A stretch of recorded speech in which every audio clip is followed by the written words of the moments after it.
ꯇꯥꯕꯤꯔꯤꯕ ꯄꯨꯝꯅꯃꯛꯄꯨ ꯑꯍꯥꯟꯕꯃꯛꯇꯗ library of ꯃꯅꯤꯄꯨꯔꯅ ꯈꯨꯔꯨꯝꯖꯔꯤ ꯂꯦꯡꯁꯤꯟꯕꯤꯗꯨꯅ ꯂꯩꯔꯦ ꯑꯩꯈꯣꯏꯒꯤ ꯁꯦꯠꯁꯤꯗ ꯗꯦꯜꯂꯤꯗꯒꯤ ꯂꯦꯡꯁꯤꯟꯕꯤꯔꯤ ꯑꯩꯒꯤ ꯌꯥꯝꯅ ꯅꯨꯡꯁꯤꯖꯔꯕꯤ ꯏꯃꯥ ꯑꯗꯨꯒ ꯄꯨꯝꯅꯃꯛꯅ ꯌꯥꯝꯅ ꯅꯨꯡꯁꯤꯅ ꯑꯣꯖꯥ ꯁꯔꯣꯖ ꯅꯂꯤꯅꯤ ꯈꯨꯝꯗ꯭ꯔꯥꯝ ꯍꯥꯏꯅ ꯃꯤꯡꯒꯧꯕꯤꯕ ꯏꯃꯥꯕꯨꯁꯨ ꯈꯨꯔꯨꯝꯖꯔꯤ ꯑꯩꯍꯥꯛꯅꯁꯨ ꯉꯁꯤꯒꯤ ꯇꯦꯟꯕꯤꯔꯤꯕ ꯑꯍꯜ ꯂꯃꯟ ꯂꯥꯏꯒꯨꯔꯨꯁꯤꯡ ꯏꯆꯥꯁꯤꯡ ꯏꯅꯥꯎꯁꯤꯡ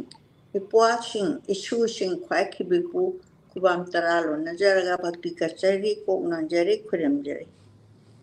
ꯑꯩꯈꯣꯏꯅ ꯁꯦꯇꯔꯗꯦ ꯈꯨꯗꯤꯡꯒꯤ ꯃꯅꯤꯄꯨꯔꯤ ꯂꯤꯇꯔꯦꯆꯔꯗ ꯐꯣꯀꯁ ꯇꯧꯖꯔꯒ ꯁꯤꯟꯖꯕ ꯄ꯭ꯔꯣꯒ꯭ꯔꯥꯝ ꯑꯁꯤꯗ ꯃꯤꯠꯌꯦꯡ ꯇꯥꯕꯤꯕꯒꯤ ꯊꯥꯒꯠꯆꯔꯤ ꯀꯗꯥꯏꯗꯒꯤ ꯌꯥꯎꯕꯤꯔꯛꯏꯕꯅꯣ ꯍꯥꯏꯕꯗꯨ ꯁꯣꯏꯗꯅ ꯀꯃꯦꯟꯇ ꯇꯧꯕꯤꯔꯛꯎ ꯑꯗꯨꯒ ꯑꯃꯨꯛꯇꯪ ꯁꯦꯌꯔ ꯇꯧꯕꯤꯌꯨ ꯑꯩꯈꯣꯏ ꯃꯌꯥꯝ ꯂꯔꯟ ꯇꯧꯃꯤꯟꯅꯁꯤ ꯑꯩꯈꯣꯏ ꯃꯅꯤꯄꯨꯔꯤ ꯂꯤꯇꯔꯦꯆꯔꯗ ꯀꯔꯤ ꯀꯔꯤ ꯂꯩ ꯍꯥꯏꯕꯒꯤ ꯑꯩꯈꯣꯏꯒꯤ ꯅꯣꯂꯦꯖꯁꯦ ꯑꯗꯨꯅ ꯃꯅꯤꯄꯨꯔꯒꯤ ꯃꯔꯝꯗ ꯍꯦꯟꯅ ꯈꯪꯅꯅꯕꯒꯤꯗꯃꯛꯇ ꯑꯗꯨ ꯑꯩꯅ ꯇꯦꯛꯅꯤꯀꯦꯜꯂꯤ ꯑꯃꯨꯛꯇꯪ ꯆꯦꯛ ꯇꯧꯖꯒꯦ ꯇꯧꯔꯤꯉꯩꯁꯤꯗ ꯏꯃꯥꯅ ꯀꯃꯥꯏꯅ ꯇꯧꯕꯤꯔꯤ ꯍꯥꯏꯕꯗꯨ ꯑꯩꯈꯣꯏ ꯃꯌꯥꯝꯗ ꯑꯃꯨꯛꯇꯪ ꯄꯥꯎꯗꯝꯕꯤꯌꯨ ꯑꯩ ꯀꯩꯅꯣꯅꯤ ꯉꯔꯥꯡꯗꯤ ꯌꯥꯝ ꯅꯨꯡꯉꯥꯏꯇꯕ ꯄꯥꯎ ꯑꯃ ꯃꯅꯤꯄꯨꯔꯗꯒꯤ ꯇꯥꯕ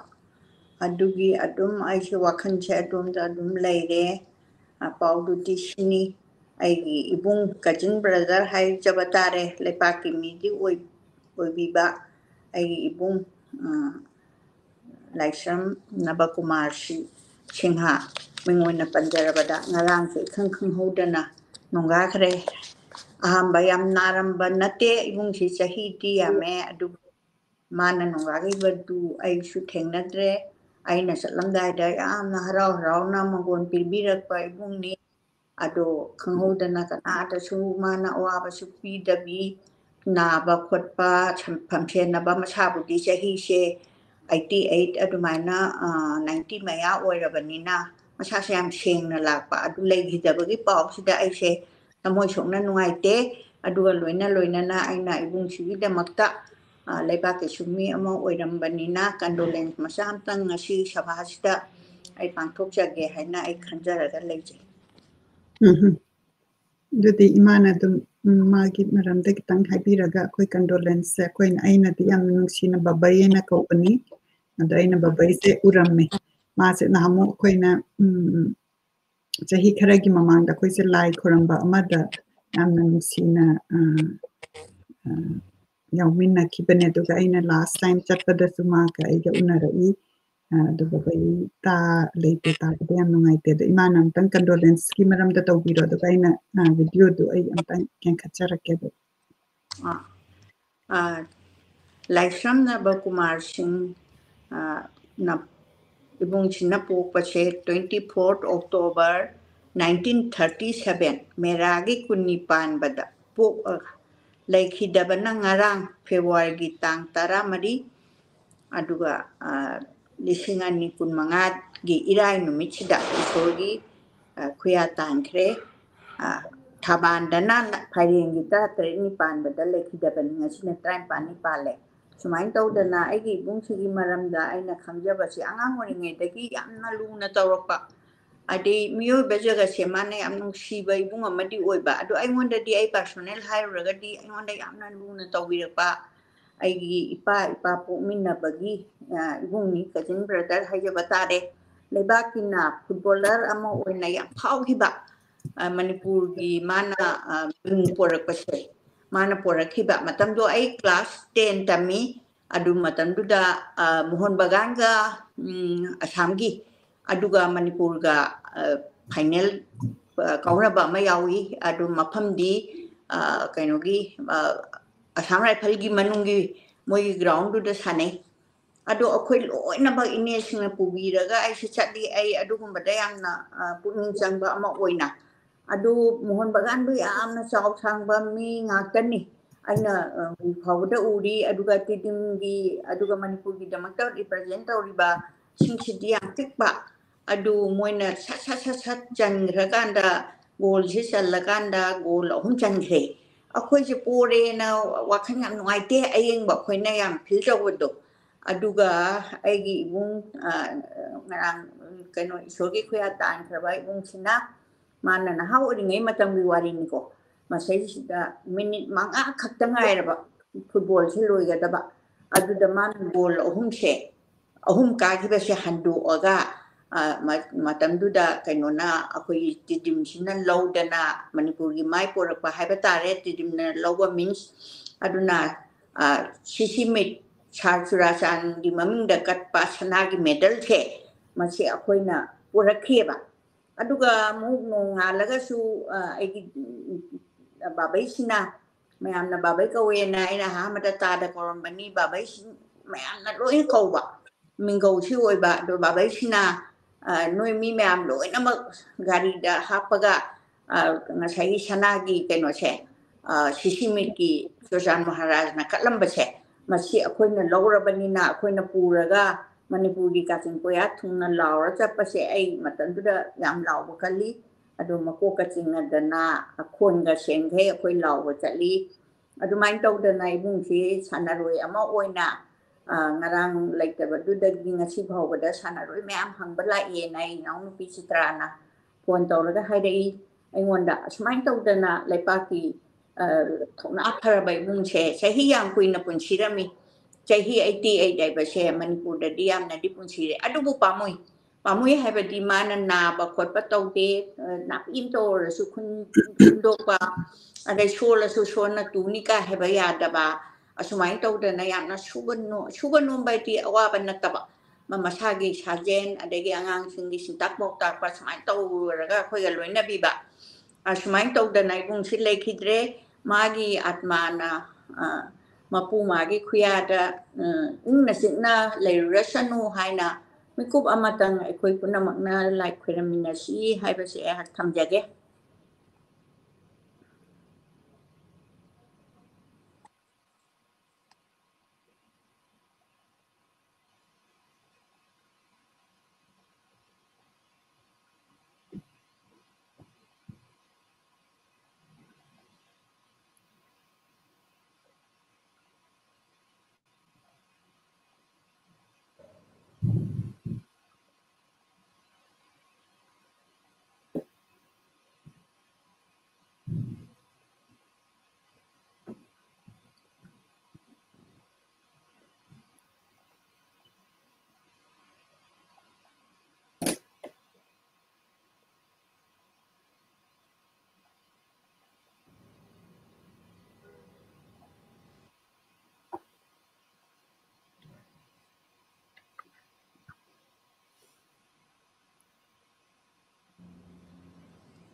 คุยนะ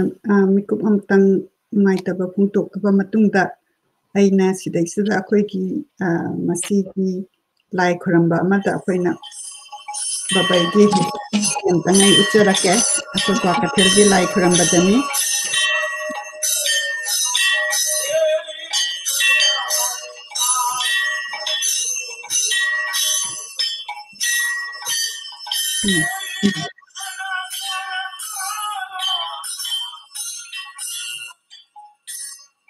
สมัยตอนเราก็คุยในไลฟ์นั้นคุยกี่วิดีโอนี้สมัยนั้นยามนั้นสินะคุยนะบะไปซีนิงซิงใจดูน้ำมันอะไรคิดว่าสิ่งร่างเนี่ยแบบไอ้น้ำมาเสมังเดอุรามะนะคัลเลบะแต่คุยนะจิตที่ spirituality ที่สิเห็นนะคราขังบ่ให้บดีมายามนะขังบิระก็สวยกี่วันนี้คุยนะเลยคิดระกันแต่คุยกี่นุ่มตราหุ่นด้วยสิ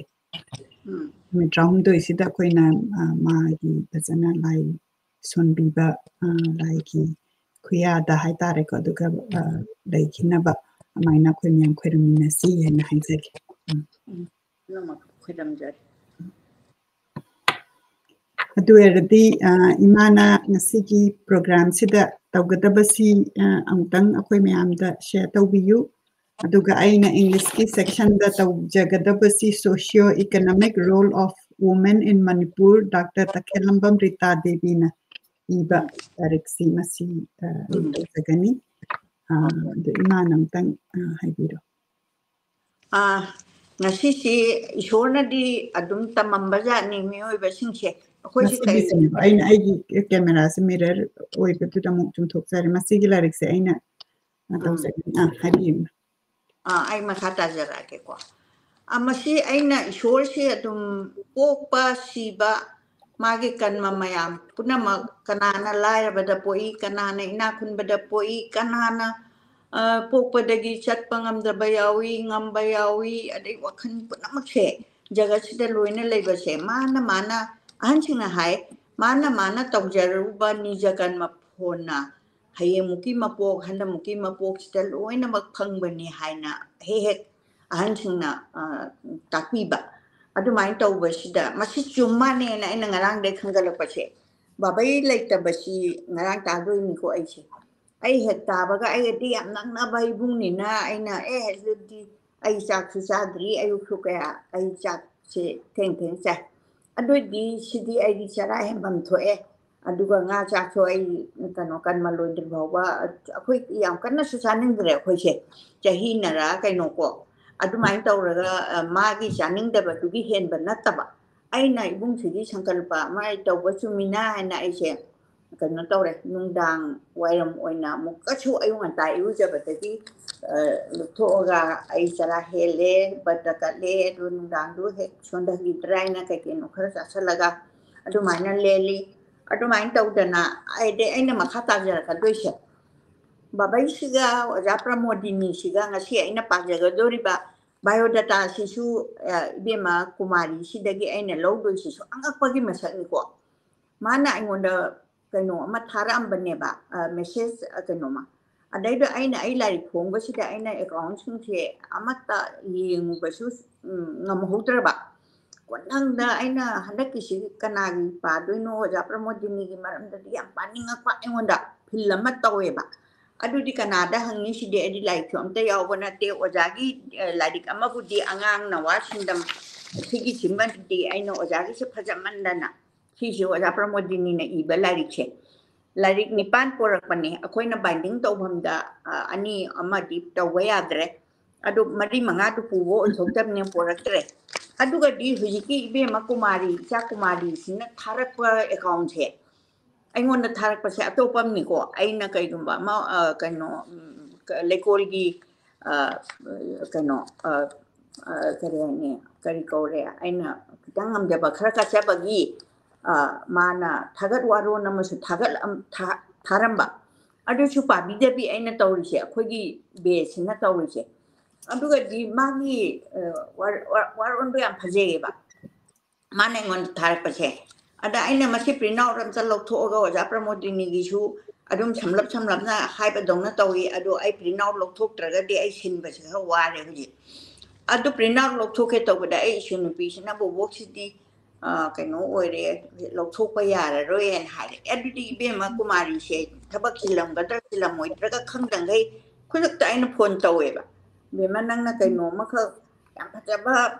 aina pabada yam paning bam kha thare aduga aina prinaw lokhoke yengbada yadre adunang anu bane oja pramadini ga oja thoibiga adai maharaj kumari gi di phana yamna su aina pajagre mayam dagi su lakhre parwe habati nate matam leiraga di lamyan bi ai bi ohum the moina laik tamak bagi kaidobagi maram sidane isha kumari sinane ima tharake namana thabirakpadagi ngasi se oja pramodini gi maramda supaba aina mamutana hana aina khangbado amata nate anoba modi research tawraga university laktana university bawa laktana oja ojeribi isasi na harau thabirakpadagi aina ngasi si pajaga doribani aduna magi maramda ahanbagi ibe makumari Dr. Kumari, Dr. Eka Pangdana first class loin phangi mas lai yam na phana yam brain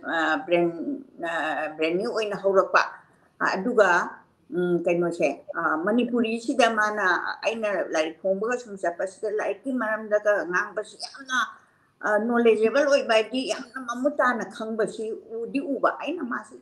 ai di lai khu delhi da phongam ni na moi amana ka pabi re di kaina ka khanjabado aduga di khangkhangau da nai be makumari sie ไอ้มากิมารำได้ไอ้ตั้งมียามได้ทำจาก็ขราสำรับนะไอ้เนี่ยฉันอีทุกเจริญดร.วะเฮงบงกุมารีโอ้ปนะ past February 1980 เดนี่กำนันาวดีบะจานี่อโปปกิมิงนาวะเฮงบัมชนะตมบะไม่เตยอโปปกิมิงนาวะเฮงบัมองบีฮาวรงบัมนิงวดวะเฮงบัมนาองค์ก็ฮาวรงบัมพรมิลาไลมาสมัยนั้นก็ว่าเมดูลำดับนักเกี่ยงได้อวังเลยใกล้อิมพัลอิสมณีปูร์กังซีปูร์อิริลบุงดูก็สมัยนั้นอิบิราเมเอเมมณีปูรี first class BA ดนะมณีปูรี honors loropa สมัยนั้นดนะกุมารีวะเฮงบัมเชมากีกันนี่Gmail มณีปูรีใช้เรื่องแบบ feminism กิมารำดา1980ได้นั้น2003บ่าวเช1980บ่าวกินามาปูปดกินา2003บ่าวเชสิกิมานุงดะมานะตอรมบัทบักชิงเชใช้สิดามานะอิรัมบันีada ihan hambada quest of identity in the poetry of Lanchenba and the Memchowi ni completed loigre Western literacy criticism dan feminism gi associate professor in the department of Manipuri MU Kanchipur since January 15 2020 dagina till now pho were makhasa thar hidori bani ahambada working experience na experience 16 years adi mana thabak tawjara pase ada research experience na 12 years mana thambirami ai na masidang miyangi mafamda hangatsara kanda Manipuri Khorirol gi ahan ba nupi editor Dr. editor si kanoni adu sibu ibiri basina Dr. Wahengbam Kumari Sanu anauba Manipuri Khorirol da nupi na khut thaba horakhi base nupi singa nupa singa yengnaruba da khara khajik thengthi akoi nupi na thengba karigino like tamhalam da badugi mapa kanona ni mahaina ni Tarama palsuba sahi chage akon ba tangkhai da lamdam masida saho phana horakhiba nongchuk longi education ga lamdam masikin nupa macha sing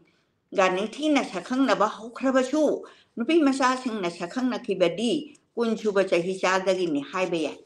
nupi na laik tambabu acha nupi na bu haina hangoi na yang naramba khunai asida an ba nupi na formal oina lai su tamba se thoi na marui na longnaramde Adi nupi se akwai se ahan ba da sak thong phau su ai na hawe ba sak thong ba ga phau su ba ga si hai ba ma hi se adagi phisa lon cha na mu su wa hai ma mu su mu leirami phisa lon cha tau ba ado imu manung gi ko lik wai ram kai do ba se nupi na tau in ba tau de lai su tamba se thui na maru na long na ram de nakal amarom da ake mo gi hidana pham oi ri ba sana konung da nupi na lai tamba bu atom areng oina longna duna aidi hendo ko thabak ne haiba atom areng aidi thoina oja nek tuna tamhallam bagi masak amadi leirami oja kan ni ega mayek ma song khangna bakaina konungi aidi na kara khumba wata pad basingini matanga siga mari leina ba lare mayu ibuhal gi wa pham chingba chung gani before Manipur war 1891 female education was considered to be a luxury and confined only in the noble family da adumaina chatnaba oina mogi achauram gi mawong da longna ba lairen mayum ibuhal singana 1987 dagina 79 phobagi manungda ibirambani nupina laik tambabu akempat ni longna ramba adi akempat adi hendo pa thabak haibani akem bata ketok mok thopa kunai asida singna bagi mata gum ingkum jali singa maga janipan mok drama pangi matam da nupi masa ani khak thoglak tuna Imphal area school da ming chanduna nupi laik tam bagi puari gi lamai hang ba hoki saukhalak ba kunai ama porang na bo hona badan nupa nupi ani gi thong mana ba changi Maramaduna sotha duna le horaba kunai nupi singbu kharadang orabsu jengkhatna ba amat tangai ba pambai di ꯃꯈꯣꯏꯕꯨ ꯃꯍꯩ ꯃꯁꯤꯡ ꯇꯝꯕꯤꯗꯨꯅ ꯃꯇꯝꯒꯤ ꯃꯉꯥꯜ ꯐꯪꯍꯟꯅꯕ ꯍꯣꯠꯅꯕ ꯍꯥꯏꯕꯁꯤ ꯌꯥꯝꯅꯃꯛ ꯇꯉꯥꯏꯐꯗ꯭ꯔꯕꯅꯤ ꯈꯟꯈꯤꯕ ꯃꯇꯝ ꯑꯗꯣ ꯋꯥꯈꯜ ꯂꯩꯕ ꯑꯍꯜ ꯂꯃꯟꯁꯤꯡꯅ ꯊꯧꯗꯣꯛ ꯑꯁꯤꯗ ꯑꯅꯧꯕ ꯊꯧꯅꯥ ꯍꯥꯞꯈꯤ ꯍꯥꯏꯗꯤ ꯋꯥꯈꯜ ꯈꯔ ꯐꯖꯅ ꯂꯩꯕ ꯑꯗꯨꯒ ꯋꯥꯈꯜꯗ ꯁꯗꯥꯔꯣꯟꯗꯒꯤ ꯁꯨꯍꯣꯡ ꯍꯣꯡꯗꯣꯛꯇꯕ ꯃꯈꯜ ꯃꯌꯥꯝ ꯑꯃ ꯂꯩ ꯁꯣꯁꯥꯏꯇꯤꯁꯤꯗ ꯂꯩꯔꯤꯕ ꯃꯤꯑꯣꯏꯁꯤꯡꯁꯦ ꯑꯗꯨꯕꯨ ꯂꯥꯏꯕꯛ ꯊꯤꯕꯗꯤ ꯅꯣꯡꯅ ꯆꯥꯎꯕ ꯈꯨꯟꯅꯥꯏ ꯑꯁꯤꯗ ꯅꯨꯄꯤ ꯃꯆꯥꯁꯤꯡꯕꯨ ꯑꯣꯖꯥ ꯅꯨꯄꯤꯁꯤꯡꯇꯅ ꯃꯍꯩ ꯇꯝꯍꯟꯅꯤꯡꯕꯒꯤ ꯑꯀꯟꯕ ꯏꯪꯒꯤꯠ ꯇꯧꯅꯔꯛꯈꯤ ꯅꯨꯄꯤ ꯃꯆꯥꯁꯤꯡꯕꯨ ꯑꯣꯖꯥ ꯅꯨꯄꯤꯁꯤꯡꯇꯅ ꯈꯨꯟꯅꯥꯏ ꯏꯍꯨꯜ ꯈꯪꯅ ꯃꯇꯝ ꯑꯗꯨꯒꯤ ꯅꯨꯄꯤ ꯃꯆꯥꯁꯤꯡꯕꯨ ꯂꯥꯏꯔꯤꯛ ꯇꯝꯍꯟꯅꯅꯕ ꯊꯋꯥꯏ ꯌꯥꯎꯕ ꯑꯍꯜ ꯂꯃꯟꯁꯤꯡꯅ ꯌꯥꯝꯅ ꯋꯥꯅ ꯍꯣꯠꯅꯗꯨꯅ ꯑꯣꯖꯥ ꯅꯨꯄꯤ ꯐꯪꯅꯅꯕ ꯍꯣꯠꯅꯈꯤ ꯑꯗꯨꯕꯨ ꯀꯥ ꯍꯦꯟꯅ ꯂꯝꯕꯤ ꯊꯣꯡꯒꯤ ꯐꯤꯕꯝ ꯐꯠꯇꯕꯅ ꯏꯪ ꯀꯨꯝꯖꯥ 1992ꯒꯤ ꯑꯦꯡꯒ꯭ꯂꯣ ꯃꯅꯤꯄꯨꯔꯤ ꯋꯥꯔ ꯊꯣꯛꯍꯟꯅꯅꯕꯒꯤ ꯈꯨꯗꯛꯀꯤ ꯑꯣꯏꯕ ꯃꯔꯝ ꯑꯣꯏꯈꯤꯕꯅ ꯑꯪꯒ꯭ꯔꯦꯖ ꯑꯣꯐꯤꯁꯥꯔ 5 ꯀꯪꯂꯥꯒꯤ ꯎꯇ꯭ꯔꯥꯃꯥꯡꯗ ꯍꯥꯠꯈꯤꯕ ꯍꯥꯏꯗꯤ ꯎꯇ꯭ꯔꯥ ꯃꯃꯥꯡ ꯀꯪꯂꯥ ꯃꯃꯥꯡꯁꯤꯗ ꯄꯥꯎꯅꯤꯡꯈꯣꯜꯅ ꯂꯝꯗꯝ ꯑꯁꯤꯗ ꯃꯄꯥꯟ ꯂꯝꯒꯤ ꯃꯤꯑꯣꯏꯁꯤꯡ ꯆꯪꯂꯛꯄꯗ ꯅꯤꯡꯀꯣꯛ ꯂꯥꯎꯅꯈꯤ ꯑꯗꯨꯃꯥꯏꯅ ꯇꯧꯅ ꯃꯄꯥꯟ ꯂꯝꯗꯒꯤ ꯂꯥꯏꯔꯤꯛ ꯇꯝꯕꯤꯕ ꯀꯧꯔꯒꯁꯨ ꯃꯤꯍꯥꯠ ꯃꯤꯄꯨꯝ ꯇꯧꯈꯤꯕꯗꯨꯗ ꯃꯄꯥꯟ ꯂꯝꯒꯤ ꯃꯤꯑꯣꯏꯁꯤꯡ ꯆꯪꯂꯛꯄꯗ ꯅꯤꯡꯀꯣꯛ ꯂꯥꯎꯈꯤ ꯍꯥꯏꯗꯤ ꯆꯤꯡꯅꯕꯗꯣ ꯅꯤꯡꯀꯣꯛ ꯂꯥꯎꯕꯩꯗꯤ ꯀꯨꯝꯖꯥ 1994ꯒꯤ ꯃꯇꯝ ꯀꯨꯏꯅ ꯉꯥꯏꯅꯔꯛꯈꯤꯕ ꯅꯨꯄꯤ ꯑꯣꯖꯥ ꯊꯤꯕ ꯐꯪꯗꯕꯒꯤ ꯆꯍꯤ ꯑꯁꯤꯃꯛꯀꯤ ꯗꯤꯁꯦꯝꯕꯔ ꯊꯥꯗ ꯅꯨꯄꯤ ꯃꯆꯥꯁꯤꯡꯒꯤ LP ꯁ꯭ꯀꯨꯜ ꯑꯃ ꯃꯣꯏꯔꯥꯡꯈꯣꯝꯗ ꯍꯥꯡꯗꯣꯛꯈꯤ ꯃꯣꯏꯔꯥꯡꯈꯣꯝꯒꯤ ꯂꯩꯇꯣꯡꯗꯣ ꯑꯗꯩꯗꯨꯗ ꯇꯣꯡꯗꯅ ꯂꯩꯕ꯭ꯔꯥ ꯍꯧꯖꯤꯛꯇꯤ ꯇꯣꯡꯗ꯭ꯔꯕ꯭ꯔꯥ ꯑꯩ ꯚꯥꯞ ꯇꯥꯗ꯭ꯔꯦ ꯑꯩꯈꯣꯏꯅ ꯑꯉꯥꯡ ꯑꯣꯏꯔꯤꯉꯩꯗ ꯂꯩꯇꯣꯡ ꯃꯣꯏꯔꯥꯡꯈꯣꯝ ꯁ꯭ꯀꯨꯜꯒꯤ ꯑꯗꯨꯒꯤ ꯊꯦꯛꯐꯝꯗ ꯁ꯭ꯀꯨꯜ ꯍꯥꯡꯗꯣꯛꯄ ꯅꯨꯃꯤꯠꯇ ꯁꯥꯇ꯭ꯔꯤ 2 ꯃꯤꯡ ꯆꯟꯈꯤ ꯀꯨꯝꯖꯥ 1998ꯒꯤ ꯃꯥꯔꯆꯀꯤ ꯇꯥꯡ 38 ꯐꯥꯎꯕꯗ ꯁ꯭ꯀꯨꯜ ꯑꯁꯤꯗ ꯅꯨꯄꯤ ꯃꯆꯥ 52 ꯃꯤꯡ ꯆꯜꯂꯛꯇꯨꯅ ꯅꯨꯄꯤꯅ ꯂꯥꯏꯔꯤꯛ ꯇꯝꯕꯒꯤ ꯑꯅꯧꯕ ꯄꯨꯋꯥꯔꯤꯒꯤ ꯂꯃꯥꯏ ꯑꯃ ꯍꯥꯡꯕ ꯍꯧꯈꯤ ꯑꯁꯤꯕꯨ ꯅꯨꯡꯉꯥꯏꯕ ꯑꯁꯤ ꯀꯨꯏꯕ ꯉꯝꯈꯤꯗꯦ ꯂꯝꯗꯝ ꯑꯁꯤꯗ ꯅꯨꯄꯤ ꯃꯆꯥꯁꯤꯡꯕꯨ ꯂꯥꯏꯔꯤꯛ ꯃꯌꯦꯛ ꯍꯦꯛ ꯆꯠꯄꯗ ꯑꯪꯒ꯭ꯔꯦꯖ ꯑꯣꯐꯤꯁꯥꯔꯁꯤꯡꯅ ꯃꯈꯣꯏꯒꯤ ꯈꯣꯡꯂꯣꯏ ꯑꯣꯏꯅ ꯕꯤꯂꯥꯠ ꯂꯩꯕꯥꯛꯇ ꯄꯨꯈꯤꯒꯗꯧꯕꯅꯤ ꯍꯥꯏꯕ ꯇꯣꯉꯥ ꯑꯩꯈꯣꯏ ꯇꯣꯉꯥ ꯌꯥꯝ ꯀꯜꯂꯤꯗꯅ ꯑꯩꯈꯣꯏ ꯃꯅꯤꯄꯨꯔꯒꯤꯗꯤ ꯇꯣꯉꯥ ꯑꯃ ꯌꯥꯝꯅ ꯀꯟꯅ ꯁꯟꯗꯣꯔꯛꯈꯤ ꯑꯩꯗꯤ ꯕ꯭ꯔꯤꯇꯤꯁꯅ ꯄꯥꯜꯂꯤꯕꯅꯤꯅ ꯕꯤꯂꯥꯠꯀꯤ ꯃꯤꯗꯤ ꯌꯥꯝ ꯂꯩꯔꯦꯗꯅ ꯃꯇꯝ ꯑꯗꯨꯗ ꯂꯝꯗꯝ ꯑꯁꯤꯗ ꯂꯣꯏꯂꯝ ꯁꯟꯗꯣꯛꯄ ꯂꯥꯛꯈꯤꯕ ꯑꯪꯒ꯭ꯔꯦꯖ ꯑꯣꯐꯤꯁꯥꯔ ꯑꯌꯥꯝꯕ ꯅꯨꯄꯤ ꯂꯣꯏꯅꯔꯛꯈꯤꯗꯕ ꯃꯔꯝꯅ ꯇꯣꯉꯥꯁꯤ ꯆꯨꯝꯕꯒꯨꯝꯅ ꯈꯟꯅꯈꯤ ꯍꯥꯏꯗꯤ ꯇꯣꯉꯥꯁꯤꯅ ꯑꯆꯨꯝꯕ ꯑꯣꯏꯅ ꯈꯟꯈꯤꯕꯗꯣ ꯑꯗꯨꯕꯨ ꯁꯥꯊꯤꯕ ꯇꯣꯉꯥ ꯑꯁꯦ ꯁꯤꯈꯥꯒꯤ ꯊꯕꯛ ꯄꯨꯔꯤꯕ ꯑꯉꯝꯕꯁꯤꯡꯅ ꯌꯥꯝꯅ ꯋꯥꯅ ꯑꯃꯗꯤ ꯃꯇꯝ ꯆꯪꯅ ꯍꯣꯠꯅꯗꯨꯅ ꯃꯔꯨ ꯐꯨꯛꯇꯣꯛꯄ ꯉꯝꯈꯤ ꯍꯥꯏꯗꯤ ꯃꯁꯤ ꯇꯣꯉꯥꯁꯦ ꯂꯧꯊꯣꯛꯇ꯭ꯔꯒꯗꯤ ꯃꯆꯥꯁꯤꯡꯁꯦ ꯂꯥꯏꯔꯤꯛ ꯇꯝꯕꯒꯤ ꯄꯨꯊꯣꯛꯎ ꯍꯥꯏꯕ ꯌꯥꯔꯣꯏꯗꯧꯕ ꯃꯃꯥ ꯃꯄꯥꯅ ꯌꯥꯗ꯭ꯔꯒꯗꯤ ꯀꯩꯁꯨ ꯎꯄꯥꯏ ꯂꯩꯇꯦꯗꯅ ꯃꯔꯨ ꯐꯨꯛꯇꯣꯛꯄ ꯉꯝꯈꯤ ꯃꯇꯧ ꯑꯁꯨꯝ ꯇꯧꯅ ꯈꯨꯟꯅꯥꯏꯒꯤ ꯃꯤꯅꯣꯛ ꯃꯩꯁꯥ ꯅꯣꯛꯅꯕ ꯀꯔꯦꯝꯅꯕ ꯇꯣꯉꯥꯟ ꯂꯝꯗꯝ ꯑꯁꯤꯒꯤ ꯅꯨꯄꯤ ꯃꯆꯥꯁꯤꯡ ꯂꯥꯏꯔꯤꯛ ꯂꯥꯏꯁꯨ ꯇꯝꯕꯗ ꯈꯣꯡ ꯊꯥꯡꯖꯜꯂꯤ ꯑꯍꯥꯟꯕꯒꯤ ꯌꯥꯎꯋꯟꯁꯦ ꯏꯪ ꯀꯨꯝꯖꯥ 1935ꯗ ꯇꯝꯐꯥꯁꯅꯥ ꯁ꯭ꯀꯨꯜ ꯂꯤꯡꯈꯠꯇꯨꯅ ꯆꯨꯆꯥ ꯃꯍꯥꯔꯥꯖꯅ ꯂꯤꯡꯈꯠꯂꯤꯕꯅꯤ ꯆꯨꯆꯥ ꯃꯍꯥꯔꯥꯖꯅ ꯅꯤꯡꯊꯧ ꯑꯣꯏꯔꯒꯅꯤ ꯏꯗꯨꯀꯦꯁꯟꯗ ꯁꯥꯟꯅꯕꯗ ꯀꯔꯤꯗ ꯃꯌꯥꯝ ꯑꯃ ꯂꯤꯡꯈꯠꯂꯛꯏꯁꯦ ꯃꯍꯥꯛꯅ ꯀꯩꯅꯣꯁꯤ ꯅꯤꯡꯊꯧ ꯑꯣꯏꯕ ꯀꯥꯟꯗ ꯂꯥꯏꯔꯤꯛ ꯇꯝꯕ ꯅꯠꯇ꯭ꯔꯤ ꯑꯗꯨꯅ मासे ब्रिटिशना लाइक तम बथारगा लाइक हम हैबा ओइरे दुगा KCSICBE हैबा मिंथोन गा पीदना याम ब्रिलियन ओइबा निंथौ अमनी महांगना पालंबा मतमदनी अखोगी लाइक बा भद्र होइगा फाउरिबा कैदौरिबा मयाम से माना कलकत्ता सिदना नंबर सनै कलकत्ता दा थादना लाइक पतमहनबा कैदौबा से माना अदुम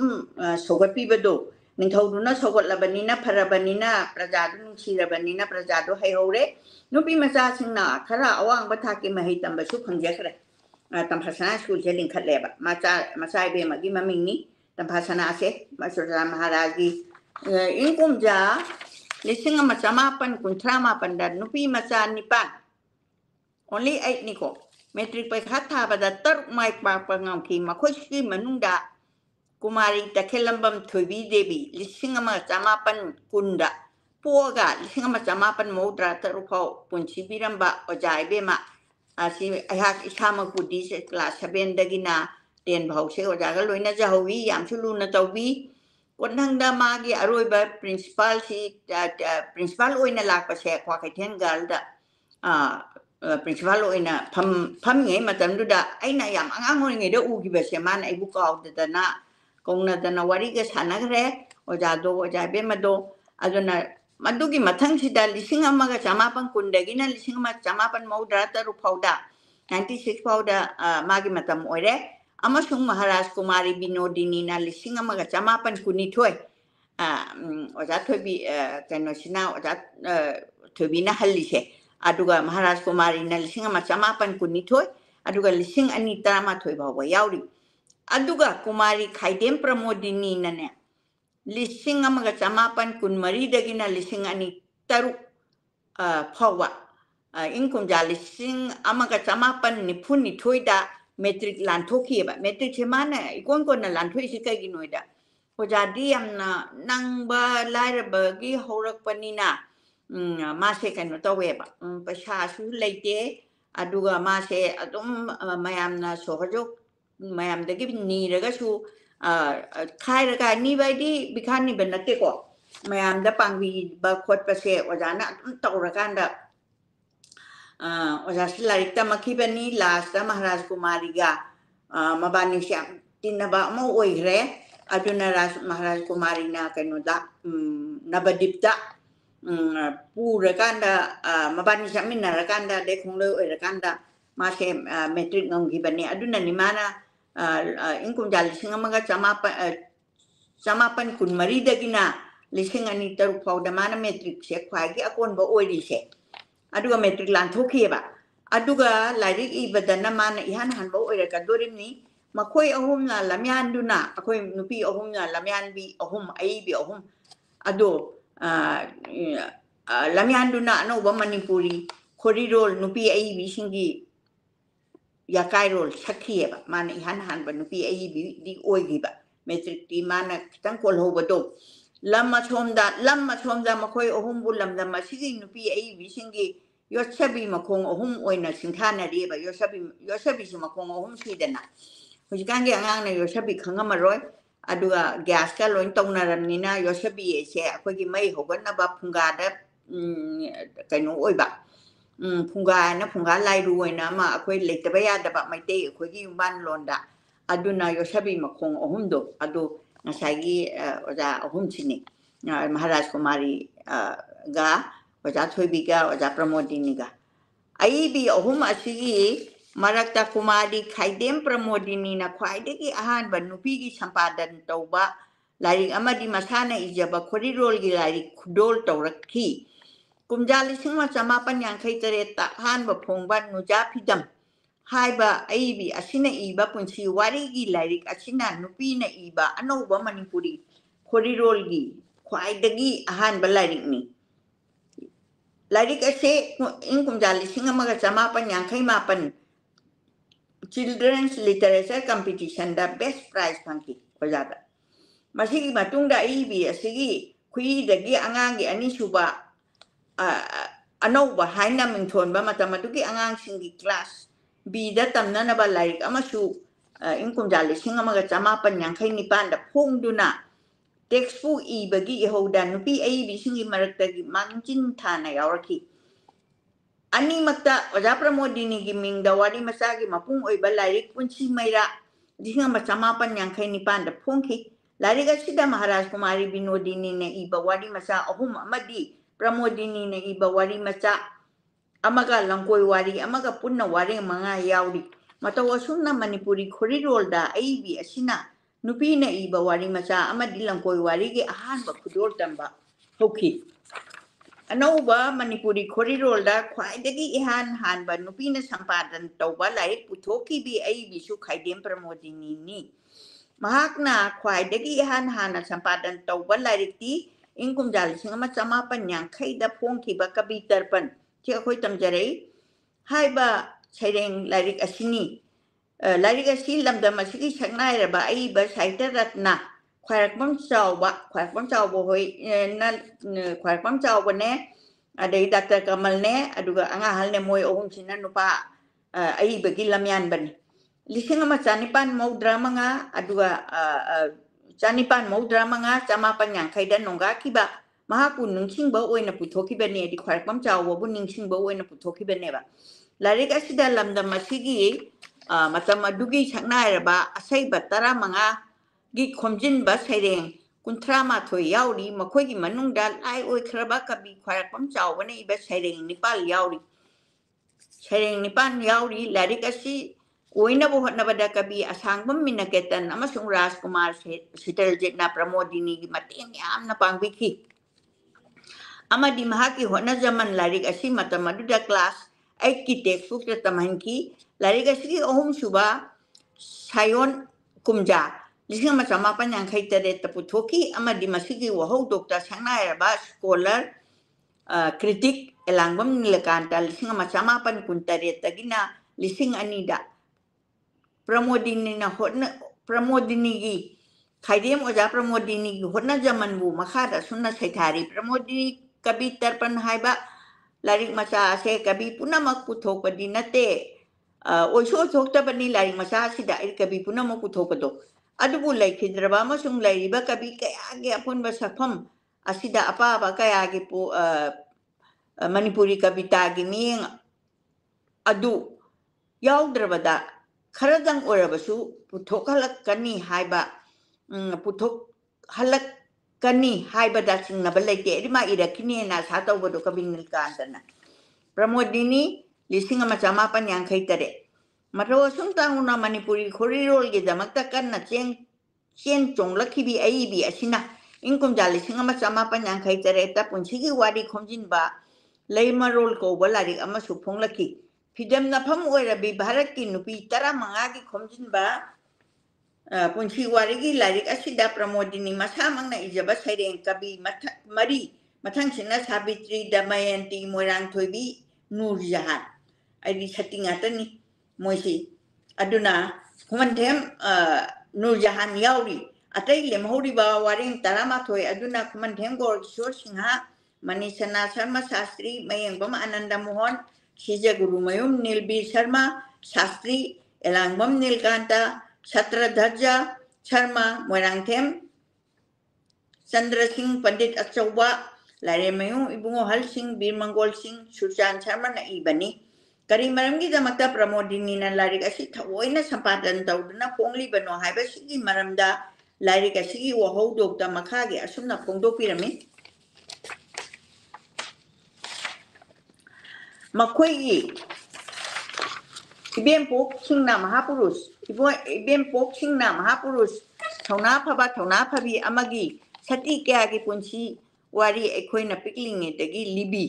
ꯃꯈꯣꯏꯒꯤ ꯄꯨꯟꯁꯤꯒꯤ ꯅꯨꯡꯉꯥꯏꯕ ꯋꯥꯔꯤ ꯀꯌꯥ ꯇꯥꯔꯒ ꯑꯩꯈꯣꯏꯅ ꯉꯛꯏ ꯅꯨꯡꯉꯥꯏ ꯑꯃꯁꯨꯡ ꯄꯦꯜꯂꯤ ꯃꯈꯣꯏꯒꯤ ꯂꯝꯆꯠꯅ ꯑꯩꯈꯣꯏꯕꯨ ꯂꯝꯖꯤꯡꯕꯤ ꯑꯗꯨꯒ ꯐꯤꯗꯝꯅꯐꯝ ꯑꯣꯏꯕꯤ ꯁꯇꯤ ꯀꯌꯥꯒꯤ ꯀꯟ ꯊꯧꯔꯕ ꯅꯨꯖꯥ ꯀꯌꯥꯒꯤ ꯄꯨꯟꯁꯤ ꯋꯥꯔꯤꯕꯨ ꯃꯩꯇꯩꯂꯣꯟꯗ ꯏꯊꯣꯛꯇꯨꯅ ꯂꯥꯏꯔꯤꯛ ꯑꯣꯏꯅ ꯂꯩꯔꯕꯗꯤ ꯐꯨꯡꯒꯥ ꯋꯥꯔꯤ ꯇꯥꯕ ꯐꯪꯖꯗ꯭ꯔꯕꯤ ꯂꯥꯏꯔꯤꯛ ꯑꯣꯏꯅ ꯄꯥꯕꯗꯤ ꯃꯅꯤꯄꯨꯔꯤꯒꯤ ꯅꯨꯄꯤꯁꯤꯡꯗꯗꯤ ꯑꯣꯟꯊꯣꯛꯅ ꯀꯥꯟꯅꯕ ꯑꯃ ꯑꯣꯏꯔꯒꯅꯤ ꯍꯥꯏꯕꯁꯤ ꯀꯟꯅ ꯊꯥꯖꯩ ꯀꯅꯥꯅꯅꯣ ꯑꯣꯖꯥ ꯄ꯭ꯔꯃꯣꯗꯤꯅꯤꯅ ꯍꯧꯔꯗꯨꯅ ꯊꯧꯅꯥ ꯐꯕꯤ ꯐꯤꯖꯅꯤꯡꯉꯥꯏ ꯑꯣꯏꯔꯕꯤ ꯚꯥꯔꯠꯀꯤ ꯅꯨꯖꯥ ꯀꯌꯥ ꯄꯨꯟꯁꯤ ꯋꯥꯔꯤ ꯈꯣꯝꯖꯤꯟꯗꯨꯅ ꯐꯣꯡꯖꯕꯅꯤ ꯄ꯭ꯔꯃꯣꯗꯤꯅꯤ ꯁꯝꯄꯥꯗꯟ 1853 ꯅꯨꯄꯤ ꯑꯃ ꯑꯣꯏꯅ ꯑꯃꯗꯤ ꯑꯏꯕꯤ ꯑꯃ ꯑꯣꯏꯅ ꯍꯧꯕ ꯃꯇꯝ ꯑꯗꯨꯒꯤ ꯃꯅꯤꯄꯨꯔꯤ ꯈꯨꯟꯅꯥꯏꯒꯤ ꯅꯨꯄꯤꯒꯤ ꯐꯤꯕꯝ ꯑꯃꯗꯤ ꯃꯈꯣꯏꯅ ꯃꯥꯌꯣꯛꯅꯔꯤꯕ ꯈꯨꯗꯣꯡꯆꯥꯗꯕ ꯀꯌꯥꯒꯤ ꯃꯔꯝꯗ ꯅꯤꯡꯊꯤꯅ ꯈꯪꯂꯕꯤ ꯄ꯭ꯔꯃꯣꯗꯤꯅꯤꯅ ꯅꯨꯄꯤꯒꯤ ꯌꯥꯏꯐꯅꯕ ꯀꯔꯤꯒꯨꯝꯕ ꯈꯔ ꯇꯧꯖꯅꯤꯡꯕꯗꯣ ꯂꯥꯏꯔꯤꯛ ꯑꯁꯤꯗ ꯐꯅ ꯅꯤꯡꯊꯤꯅ ꯎꯕ ꯐꯪꯂꯤ ꯃꯍꯥꯛꯀꯤ ꯋꯥꯈꯜꯂꯣꯟ ꯑꯁꯦ ꯂꯥꯏꯔꯤꯛ ꯑꯁꯤꯗ ꯃꯔꯤꯛ ꯆꯨꯝꯅ ꯐꯣꯡꯗꯣꯛꯂꯤ ꯂꯩꯃꯔꯣꯟ ꯃꯩꯇꯩ ꯅꯨꯖꯥꯁꯤꯡꯒꯤ ꯑꯣꯏꯕ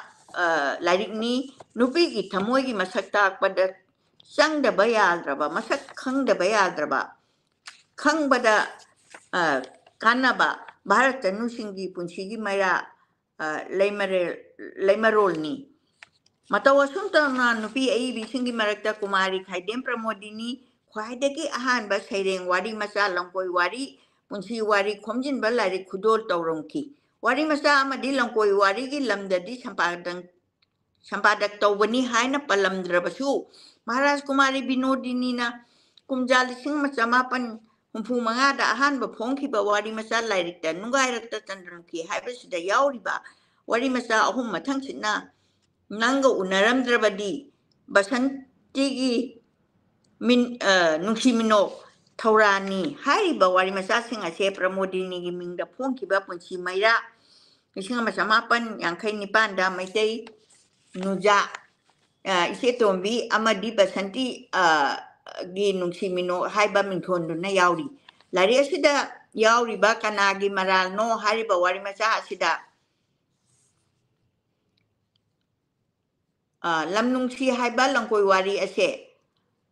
ꯆꯦꯔꯥ ꯂꯝꯅꯨꯡꯁꯤ ꯍꯥꯏꯕ ꯂꯝꯀꯣꯏ ꯋꯥꯔꯤ ꯑꯁꯤꯗꯤ ꯄ꯭ꯔꯃꯣꯗꯤꯅꯤꯒꯤ ꯈꯨꯏꯒꯤ ꯈꯨꯗꯣꯜ ꯇꯧꯔꯛꯄꯅꯤ ꯑꯁꯨꯝꯅ ꯑꯏꯕꯤ ꯑꯁꯤꯅ ꯈꯨꯏꯗꯒꯤ ꯑꯃꯗꯤ ꯃꯍꯥꯛꯅ ꯁꯝꯄꯥꯗꯟ ꯇꯧꯕ ꯂꯥꯏꯔꯤꯛ ꯑꯁꯤꯗ ꯂꯝꯗꯝ ꯑꯁꯤꯒꯤ ꯅꯨꯄꯤꯅ ꯏꯕ ꯑꯅꯧꯕ ꯃꯅꯤꯄꯨꯔꯤ ꯈꯣꯔꯤꯔꯣꯜꯒꯤ ꯑꯍꯥꯟꯕ ꯂꯥꯏꯔꯤꯛꯁꯤꯡ ꯑꯣꯏꯔꯤ ꯑꯩꯅ ꯍꯧꯖꯤꯛ ꯃꯃꯥꯡꯗ ꯄꯥꯖꯈꯤꯕꯗ ꯆꯦꯛꯂꯥ ꯍꯥꯏꯒꯗꯕ ꯃꯥꯜꯂꯦ ꯑꯩꯅ ꯏꯆꯥ ꯏꯕꯦꯝꯃꯅ ꯇꯥꯕꯤꯔꯒꯗꯤ ꯑꯃꯨꯛꯇꯪ ꯆꯨꯝꯊꯣꯛꯄꯤꯔꯒꯁꯨ ꯌꯥꯝ ꯅꯨꯡꯉꯥꯏꯖꯒꯅꯤ 이반이 와리 사바는 호드레 체라 하이버시 섹라 람룽시 하이가도바 말레 아숨나 아이미암 탐자게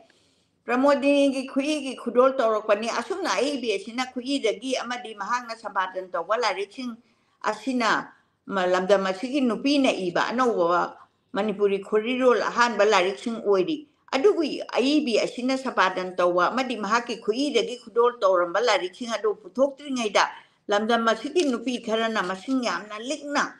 chepongchingda wareng chaireng phongnarambagi record leiri makhogi maraktagi nupi kharadi lamdam masida phongkiba chepong ama anigi editorial board member na singba oiramba thengnai adum oinamak pramodini gumna editor ama oina thorang yarambagi masakki hojiki oina hojikmaki oina thengnajadri chepong 이호가 로이나나 자타라키바 아노바 마니푸리 코리롤기 콩차타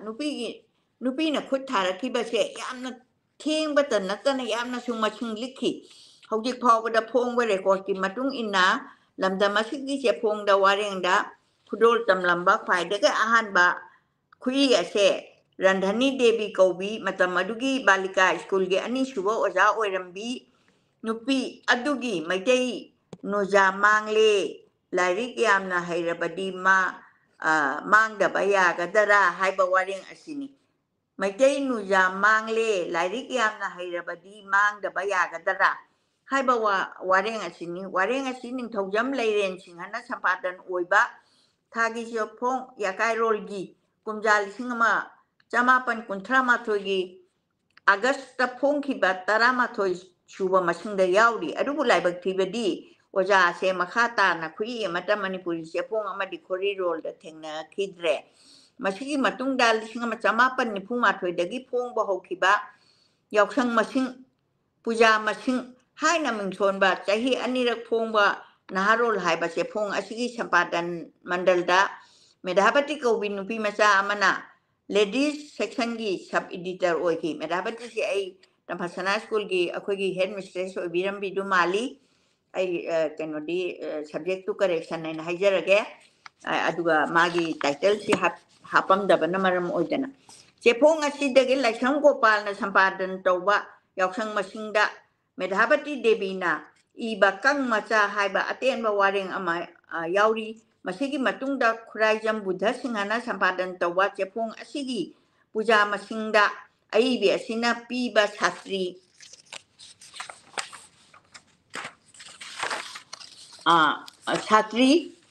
ꯁꯃꯂꯤꯅꯤ report ꯍꯥꯏꯕ ꯋꯥꯔꯦꯡ ꯑꯃꯁꯨ ꯌꯥꯎꯔꯤ ꯆꯦꯐꯣꯡ ꯑꯁꯤꯃꯛꯇ ꯃꯍꯥꯔꯥꯖ ꯀꯨꯃꯥꯔꯤ ꯕꯤꯅꯣꯗꯤꯅꯤꯒꯤ ꯁꯥꯇ꯭ꯔꯤꯒꯤ ꯃꯊꯧ ꯍꯥꯏꯕ ꯋꯥꯔꯦꯡ ꯑꯃꯒ ꯔꯃꯅꯤ ꯗꯦꯕꯤꯒꯤ ꯃꯇꯝꯒꯤ ꯏꯆꯦꯜ ꯑꯃꯗꯤ ꯏꯟꯗꯨ ꯗꯦꯕꯤꯒꯤ ꯅꯤꯡꯖꯕ ꯀꯧꯕ ꯁꯩꯔꯦꯡ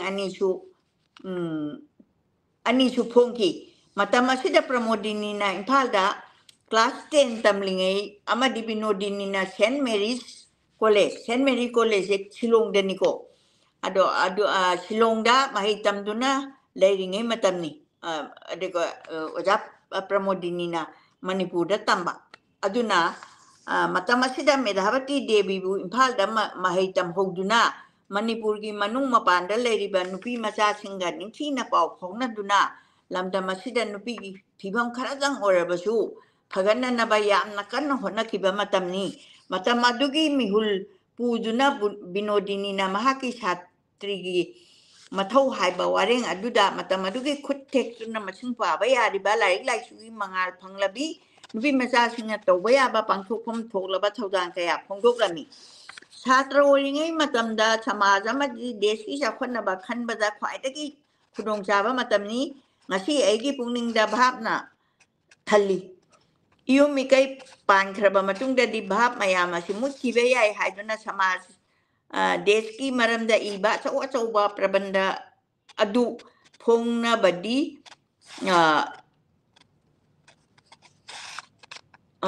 phongna badi thamamdrabaso angangi sangom lonbagi maisak oi khibe yai pukning na ninglaktuna pamjaduna su thabak pangba ngambadi wagani thoidongna nupi singi marakta ngasi phawbada nupa ga manana hingba phangdri chumi hingba di standard of living do nupi maitai nupi singdi mamai khumde adugo aikhoigi sana sadinata gi ngakpi gani sadinata gi mafang ase jom lebakta sengphu puraga lubadi phangde haibra karino adugumba jani oisoktaba potuguni haidi se maramasina aikhoigi jatki damakta nupi gi damakta hona jaba che ase mayeng na tare ai hona jaba yadre lawai thawai gi wadi ko na khanasi maramdi aikhoi lawai tana laik tambi ba chatpa yaba sadinata aikhoi phangdri aidi matamduda aikhoi chatpagi khudong chaba leitri harini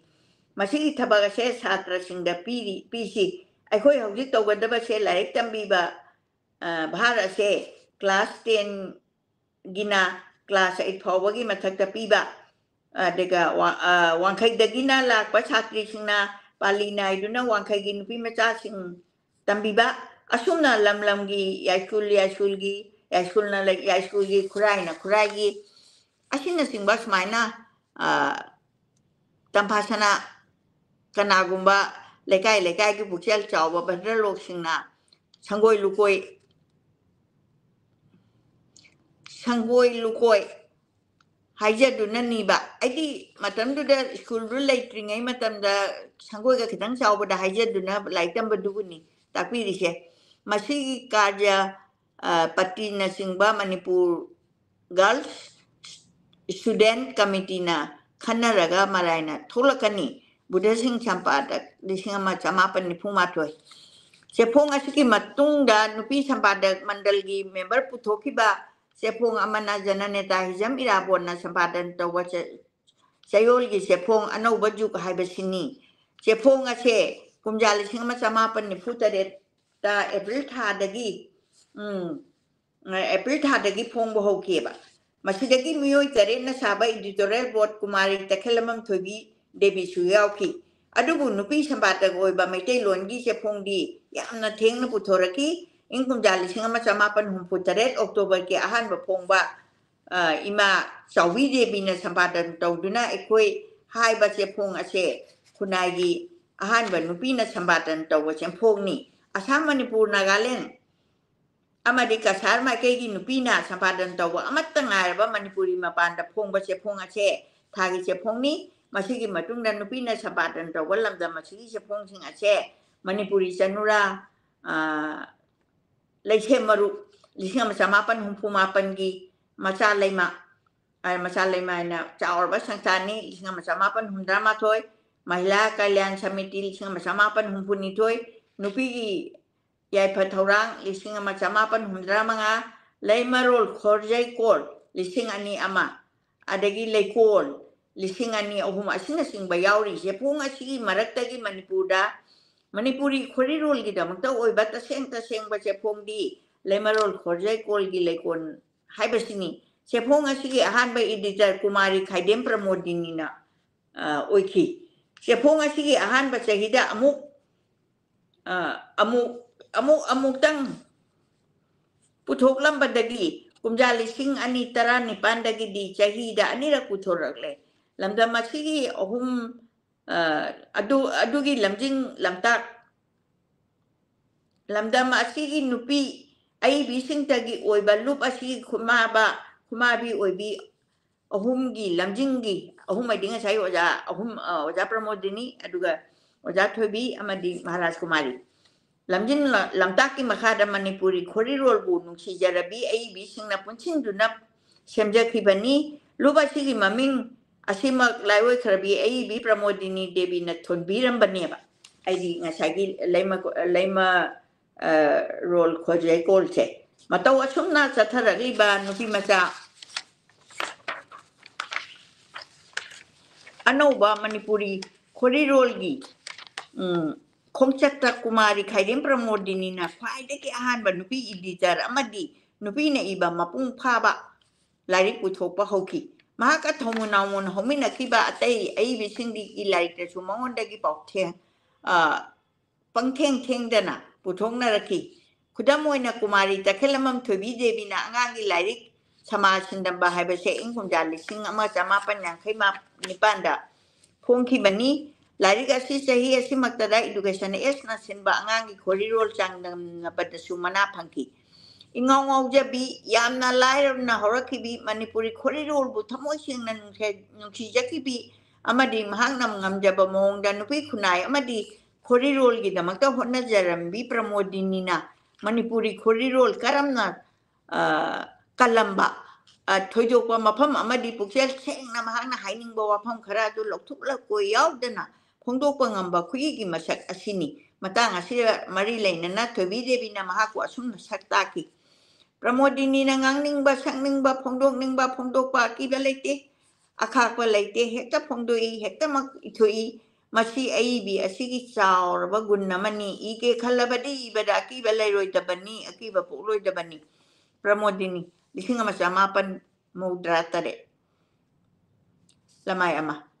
ꯁꯩꯔꯦꯡ ꯋꯥꯔꯦꯡ ꯋꯥꯔꯤ ꯃꯆꯥ ꯂꯝꯀꯣꯏ ꯋꯥꯔꯤ ꯄꯨꯟꯁꯤ ꯋꯥꯔꯤ film script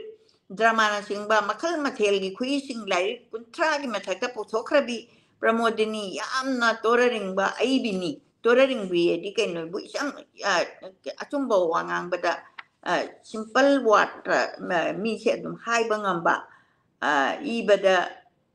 ꯀꯔꯤꯝꯇ ꯆꯤꯡꯅꯕ ꯂꯩꯇꯕ ꯐꯣꯡꯗꯣꯛꯄꯗ ꯀꯔꯤꯝꯇ ꯑꯀꯤꯕ ꯂꯩꯇꯕ ꯃꯇꯨꯡꯗꯨꯅ ꯃꯅꯤꯄꯨꯔꯤ ꯈꯨꯟꯅꯥꯏꯒꯤ ꯌꯥꯏꯐꯅꯕ ꯍꯣꯠꯅꯈꯤꯕꯤ ꯀꯝꯃꯨꯅꯤꯁ ꯑꯃꯒꯤ ꯋꯥꯈꯜꯂꯣꯟ ꯆꯦꯟꯕꯤꯅꯤ ꯑꯗꯨꯅ ꯃꯣꯏꯁꯤ ꯖꯅꯅꯦꯇꯥꯒꯤ ꯑꯗꯨꯝ ꯃꯔꯤ ꯂꯩꯅꯕꯅꯤ ꯀꯨꯟꯁꯨꯕ ꯆꯍꯤꯆꯥꯒꯤ ꯑꯉꯟꯕ ꯑꯌꯨꯛꯇ ꯇꯝꯅꯅꯕ ꯂꯥꯏꯔꯤꯛ ꯏꯕꯒꯤ ꯏꯍꯧꯗ ꯈ꯭ꯋꯥꯏꯗꯒꯤ ꯃꯥꯡꯖꯤꯟ ꯊꯥꯅ ꯆꯣꯡꯁꯤꯟꯈꯤꯕ ꯅꯨꯄꯤ ꯑꯏꯕꯤꯅꯦꯕ ꯍꯥꯏꯕꯗꯤ ꯑꯌꯨꯛꯇ ꯇꯝꯅꯅꯕ ꯍꯥꯏꯗꯤ ꯑꯩꯈꯣꯏ LP ꯍꯥꯏꯅ ꯑꯩ ꯏꯁꯥꯃꯛꯁꯨ LPꯗꯒꯤ ꯍꯧꯔꯛꯄꯅꯤ ꯑꯗꯨꯅ LP ꯁꯤ ꯑꯌꯨꯛ ꯉꯟꯇꯥꯗ ꯀꯥꯔꯒ ꯄꯨꯡ ꯀꯩꯅꯣꯗ ꯄꯨꯡ 6ꯇ ꯀꯥꯔꯀꯥꯟꯗ ꯑꯩꯈꯣꯏ ꯄꯨꯡ 7ꯗ 7 ꯃꯈꯥꯏ ꯑꯗꯨꯒ 10 ꯃꯈꯥꯏꯗꯒꯤꯗꯤ ꯑꯃꯨꯛ ꯅꯨꯡꯊꯤꯟꯒꯤ ꯑꯃꯨꯛ ꯇꯧꯗꯣꯔꯤꯕꯅꯤ ꯀ꯭ꯂꯥꯁ 3ꯗꯒꯤ ꯑꯗ ꯃꯤꯅ ꯂꯥꯛꯆꯕ ꯌꯥꯗꯕꯤ ꯂꯩꯖꯕ ꯈꯔꯇꯅ ꯑꯔꯩꯕ ꯄꯥꯡꯒꯜ ꯄꯨꯊꯣꯛꯇꯨꯅ ꯆꯪꯈꯤꯕ ꯂꯝꯕꯤ ꯃꯃꯥꯏ ꯑꯣꯟꯈꯤꯗꯕꯤ ꯑꯏꯕꯤꯅꯤ ꯏꯪ ꯀꯨꯝꯖꯥ 1882ꯗꯒꯤ 87 ꯐꯥꯎꯕ ꯇꯝꯐꯥꯁꯅꯥ ꯁ꯭ꯀꯨꯜꯒꯤ ꯑꯣꯖꯥ ꯑꯣꯏꯔꯒ UPSCꯅ ꯂꯧꯕ ꯏꯟꯇꯔꯚ꯭ꯌꯨ ꯃꯥꯌꯣꯛꯅꯗꯨꯅ ꯑꯦꯁꯤꯁꯇꯦꯟꯠ ꯗꯤꯚꯦꯂꯞꯃꯦꯟꯠ ꯀꯃꯤꯁꯅꯔ SDC ꯑꯣꯏꯈꯤ ꯑꯣꯖꯥ ꯄ꯭ꯔꯃꯣꯗꯤꯅꯤꯁꯦ ꯃꯥꯅ ꯑꯩꯈꯣꯏꯅ TGꯗ ꯇꯝꯕ ꯃꯇꯝꯗ ꯃꯥꯁꯦ ꯀꯩꯅꯣ ꯈꯤꯇꯪꯗꯤ ꯂꯪꯗꯥꯏ ꯑꯣꯏꯈ꯭ꯔꯦ ꯑꯗꯨ ꯂꯩꯔꯝꯗ꯭ꯔꯦ ꯑꯁꯨꯃꯥꯏꯅ ꯇꯧꯗꯅ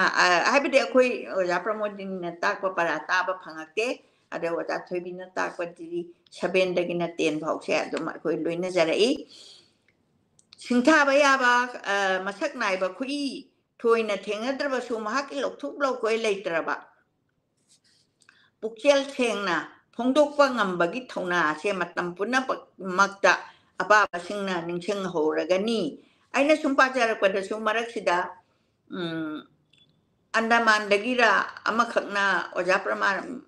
ꯃꯅꯤꯄꯨꯔꯤ ꯑꯣꯏꯕ ꯑꯣꯖꯥ ꯄ꯭ꯔꯃꯣꯗꯤꯅꯤꯒꯤ ꯏꯃꯥ ꯈꯨꯂꯥꯛꯄꯤꯒꯤ ꯅꯣꯡꯒꯥꯡꯍꯩꯗꯣ ꯑꯝꯇ ꯇꯥꯅꯤꯡꯉꯤ ꯍꯥꯏꯔꯛꯄꯗꯒꯤ ꯑꯩꯅ ꯌꯨꯝꯗ ꯆꯠꯂꯒ ꯊꯤꯔꯨꯕꯗꯒꯤ ꯀꯅꯥꯒꯨꯝꯕ ꯑꯃꯅ ꯅꯨꯡꯁꯤꯅ ꯄꯤꯕꯤꯔꯛꯇꯅ ꯌꯨꯅꯤꯚꯔꯁꯤꯇꯤꯒꯤ ꯏꯕꯦꯝꯃ ꯄ꯭ꯔꯣꯐꯦꯁꯔ ꯑꯔꯨꯅꯥꯅ ꯑꯣꯏꯒꯅꯤ ꯑꯗꯣ ꯑꯩ ꯄꯥꯖꯈꯤ ꯍꯧꯖꯤꯛꯀꯤ ꯏꯕꯦꯝꯃꯗꯨꯅ ꯌꯥꯝ ꯇꯥꯅꯤꯡꯅ ꯍꯥꯏꯔꯛꯄꯗꯣ ꯑꯟꯗꯃꯥꯟꯗꯒꯤꯔ ꯑꯩ ꯂꯝꯗꯨ ꯈꯤꯇꯪ ꯀꯥꯎꯖꯈ꯭ꯔꯦ ꯑꯗꯨꯅ ꯃꯇꯦꯡ ꯂꯧꯈꯤꯕꯁꯦ ꯑꯩꯈꯣꯏ ꯑꯏꯕꯤ ꯉꯁꯥꯏꯒꯤ ꯏꯕꯦꯝꯃ ꯀꯨꯃꯥꯔꯤꯅ ꯃꯁꯤ ꯏꯅꯅꯕ ꯍꯣꯠꯅꯕꯗ ꯃꯇꯦꯡ ꯂꯧꯈꯤꯕ ꯂꯥꯏꯔꯤꯛꯁꯤꯡꯁꯦ ꯍꯥꯏꯔꯦ ꯍꯧꯖꯤꯛ ꯀꯔꯤꯅꯣ ꯈꯥꯏꯗꯦꯝ ꯄ꯭ꯔꯃꯣꯗꯤꯅꯤ ꯀꯕꯤ ꯇꯔꯄꯟꯁꯤꯃ ꯑꯅꯤꯁꯨꯕꯗ ꯈꯥꯏꯗꯦꯝ Pramodini ꯂꯩꯃꯔꯣꯟꯁꯤꯃ ahum subada khaidem pramodini punchi maira ari orchestra da phangba khaidem pramodini ise thobi amasung atai wari sing copy KP studio hase oja pramodini na magi yumda linkhacharam ba studio onkhangni khuraijam buddha sampadan naharol puja masing imphal thokthong mangol jaw lising ama chamapan marphumapan manipur da nongchulonggi sikha asimchu difference oina lojabani maharaj kumari binodini nungai rakta chandramukhi ahum suba kunam aduga raj kumar mani sampadan sahitya gi pau writers forum imphal maharaj kumar sanahal sampadan yakai rol manipur state kala academy imphal laisram gopal sampadan naharol imphal wahengbong kumari ai masamangni lisingani trying toy manipuri sereng da feminism ki khonjel nora publication imphal ajuga laisen mayum ibungo hal lising masamapan marfu taret introduction of manipur third edition imphal dagi difference lauraga jaibe masina fajana ithokpirambado aina miyam da lanthokjabasi tabi bayaramodra yaramoidra aina khamjaba makhaidi ai bajare mathangi da ai ngasigidi masida dum losenjarage punamoku khoramjari loina na mathangda ai oja thobigi amu pajagani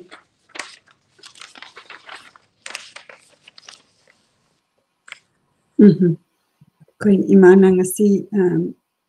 koi mayamda yamna pasaba koi aibi khaidem pramodini gi maramda Dr. Wahengbam Kumari na ibi raga basana research tawiraga koi gi damakta share tawbirakpagi damakta thakachari khurumjari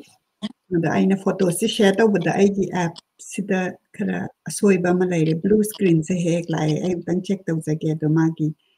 photo si aina share tawbada ngaktang ti utlamaga maduma khara utkidre ai amtang ai phone da oina pukhacharaga amtang ucharake khoige ai bi Wahengbam Kumari Januna akoi research tawbiraga akoi gi damakta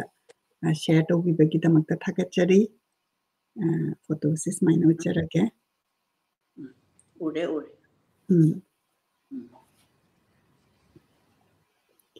adudi akoina break amtang lauraga ai comment amtang share tawjarake aduga comment si kitang paraba matungda ngasigi topic si sida aina larik pudi socio economic role of women in Manipur aina haina khangatsabani adubu akoina music si Manipur da president rule la adudi hojiki next CMC kanana oini kaina khanarak pasida aina akoi Manipur gi political scene sida akoi women representation sa kaya udaba daida aina maduga relevant oina akoina women politician aduga women gi contributions se masigi maramda kitang nainana bahaidana aina khanjabani aduna yengbiriba pumna magnaso akoi gi Manipur gi CMC kanana oi gani akoina leader si kallagadi akoi lebak si kangani habasiki thajabani aduna adomna soidana comment tawbira o CMC mathang akoi CMC kanana oi hanningi haibadu adumgi mot aduga women politician kya udabase masigi sumot kitang adum tajani Arif Aribam Yengbiri, good evening, Mama and Cheche na Habirai, Tampa Devi Yengbiri, Kurumjari, Kok Nonjari, Haina Ibirai, and Nene Lizasu Yengbiri, Jamuna Laishram, El Nanda Yengbiri, Kurumjari, Madam Aina Ibirai, Arif Aribam na Mama Nong Nyam Saphabi Puyanu, Pachal Loisang Ning Them Nubigi Mihat ki wari ama laibado amuktang pabi rakpu hojik ki Manipur da thokliba nupigi crimes si ki damak haina ibirai hujik lahaisha Nate mana masigi si pabiro haibadi next adum episode haibetare adum masigi warisi arif ta keno du leiragadi amtang thabira o duga imana review tawrakanda khoi sinjarake Thagachari arif isama warasu maru changba isami adagi imana any additional comment lebiribra khoi gi mathangi section si da changringai da kainoni akoina yamna matamdugi larik tamakpada tawriba akoi nupi da yengba miyengse nupi da yengba miyengse huji chu politician aina chana huji haibiriba nupi politician chi थोलक्तरी सिगी मरम ची आई याम का है ना खंजब नत्रगसु आईगी vote लेपद काब इसी मलई नंबोंदा मा से vote काब कोई कंग्रेचुलेट तो बचाली नंबों चिंगमांग दले बैचेनी मागी वोटो कनो नते जनरल इलेक्शन जी नते मोई करी नो मोई आई अदुदे हाई बखंगरे को lam dugi moi representative lepe ise ai colleague amagi manamane ise do adai du da masikae ba karaga ise mo ka ba no mito o khong ka pe maning ko ise na hairak pani ko bima ai o khong na ka pe kari no bu ne bot ka ba hek loi ba ne mayam sin ne sakchana bagi thaban chong bagi nupi mayam the mathang chet lak pa changhai thunghai mayam chi lak pa do ji ki du di to lo phang ba thabak na te ye ma hai ba moi social work ki ke no ni kari no mam ka dei ka khang de aduna adumain to ba de gi se do ma na ne kappaga ne mo pa no pa che ai gi ma ai gi colleague tu gi my husband che na bishampur share college ja o ye ba aduga ai colleague tu lagi tarkan ma cha ani su ina masina yu ho adumai tau da na machi mo pa sha nung sina ba de chen nang kai no bo ka ma pa na ma congratulation tau ba la kan da nang na kap tan na le du bu kai doi no ha ba de bu ai kai de pe sha pi doi no la iba ma yam che group ma yam che ama khak tang cha na di pha ba akhoi gi group ma gi group thaban chong ba gi shu ai khoi gi group adumai tau ra kan da pa sha che pi ba ngam da ba da di ne ya wa ba bot le pa se no pa gi shu rang ba ni ko ai di na ma du na ai ngonda thamoi sengna tamakpagi aina miyam da mu li thok chabani ai di bo chu lepu ba na tamni na adu gi chaina du di khangde ba ko adamana adai du da aina ibe ma ai masigi chahi je loi di ba di ai lepu re ka ru ra bani na moi tau to hai ba ta ba che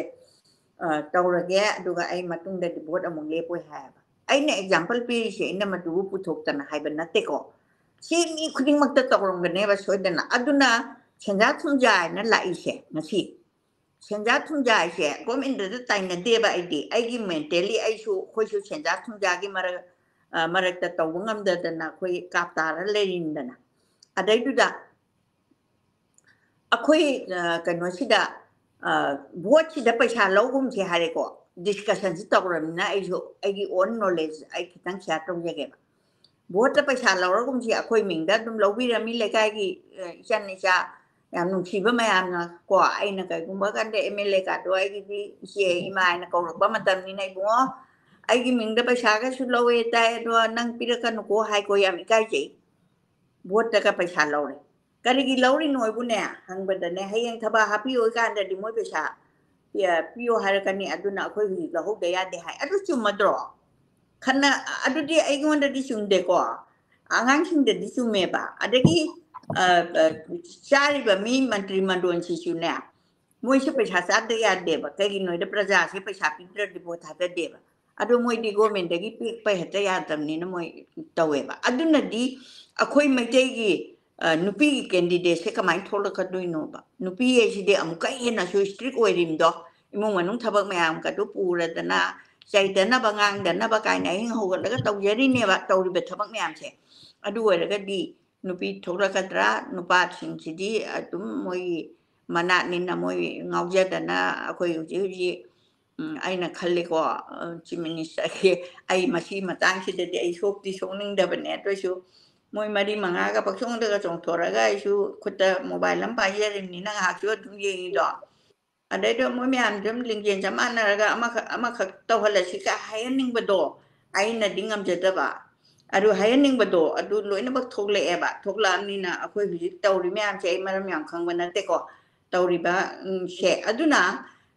nupi mirip ti be ma pang thok thok loi akhoi manipur shu dan na ta na india da shu nupi ga thok le pa parliament da phami ba mayam che moi lan tho akan da ne moi gi mung che tu oi ra akan da ne taw pai wa ni aduga as ai nupi mirip am yaw de akhoi myam thaga chan ga taw ko dun di oi gi roi ji makti kai no akhoi oi drisik no habisi akhoi myam na khanbam tho e ba kai gi no ka 60 matungin nong tang yeng siko akhoi 2022 gi vote akhoi gi manipur gi kense geng biri ba kumna mangus adom gi mot thai biro wari badi aseng badi si akhoi conflict su yeng ko hoi doina ma gwai wara su nupi sing na waba sing si khara di aina urakpani na masida aina focus tawzabani ko warau biroi manipur gi voters 52% voters nupi ne ba 2022 ki election dana 17 candidate thogle eba 265 ki manungda manipur da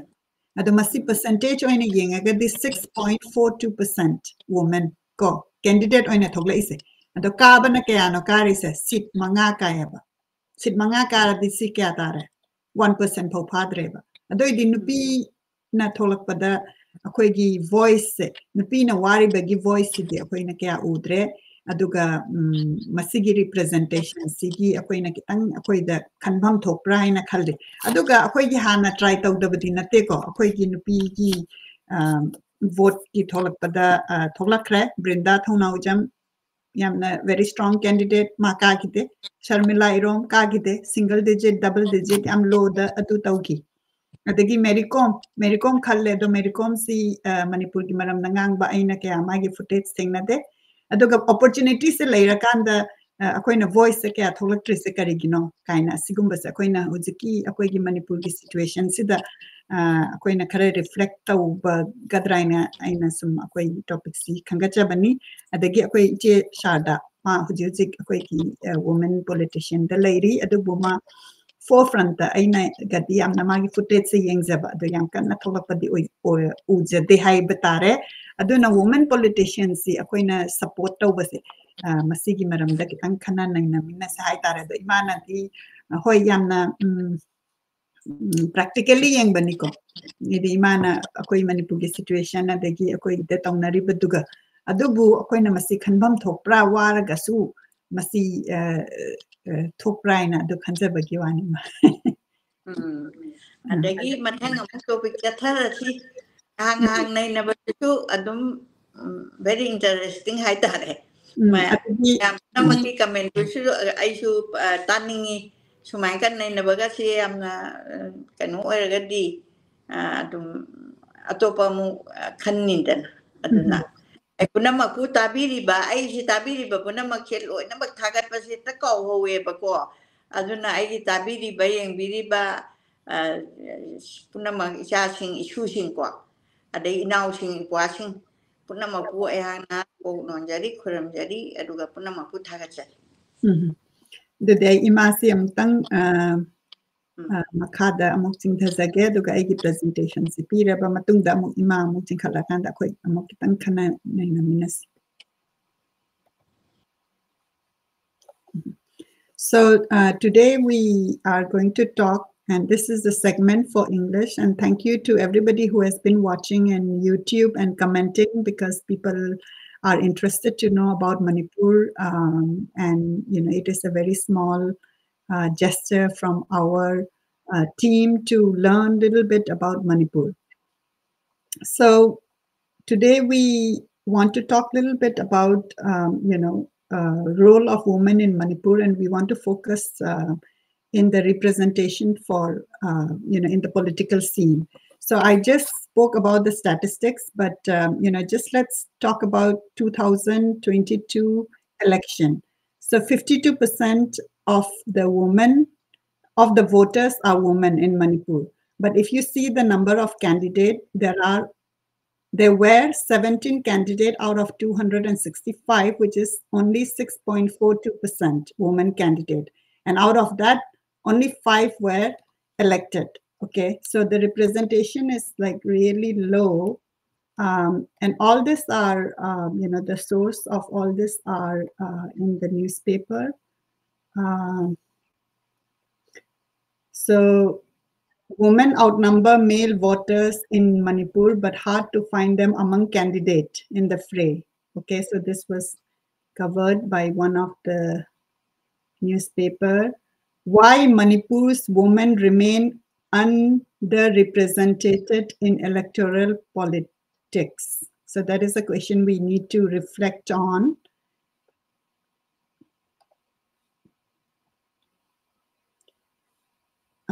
And when 5 women were elected, there was a celebration, even with this very low number. And if you look into the list of chief minister, right, so far we have had 12 chief minister, and all of them are male. So the question is, how come we are not seeing any woman politician, woman CM of Manipur? And is this something, which, we want to reflect on and we want to look into it? Because we hear a lot about strength of women in Manipur. So today we are going to look a little bit about what is written here in the socio-economic role of women in Manipur. And I'm going to focus, and this is written by Dr. Takhelambam Rita Devi. And it is focused mainly on Singzamai Assembly constituency, because that's a case study done. The book is published by Sunmark Publisher and Distributor from New Delhi, first printed in 2016 and reprinted in 2021. So the data is a little bit old, but nevertheless, it's a good reference. So I'm going to refer from chapter 6, Women Leadership in Singzamai Assembly Constituency. Women always had their contribution in all walks of life. However, they were placed in an inferior position for a long time, both in the family and in the society. Their voice was either denied or neglected in the male-dominated social setup, which characterized most of the social system in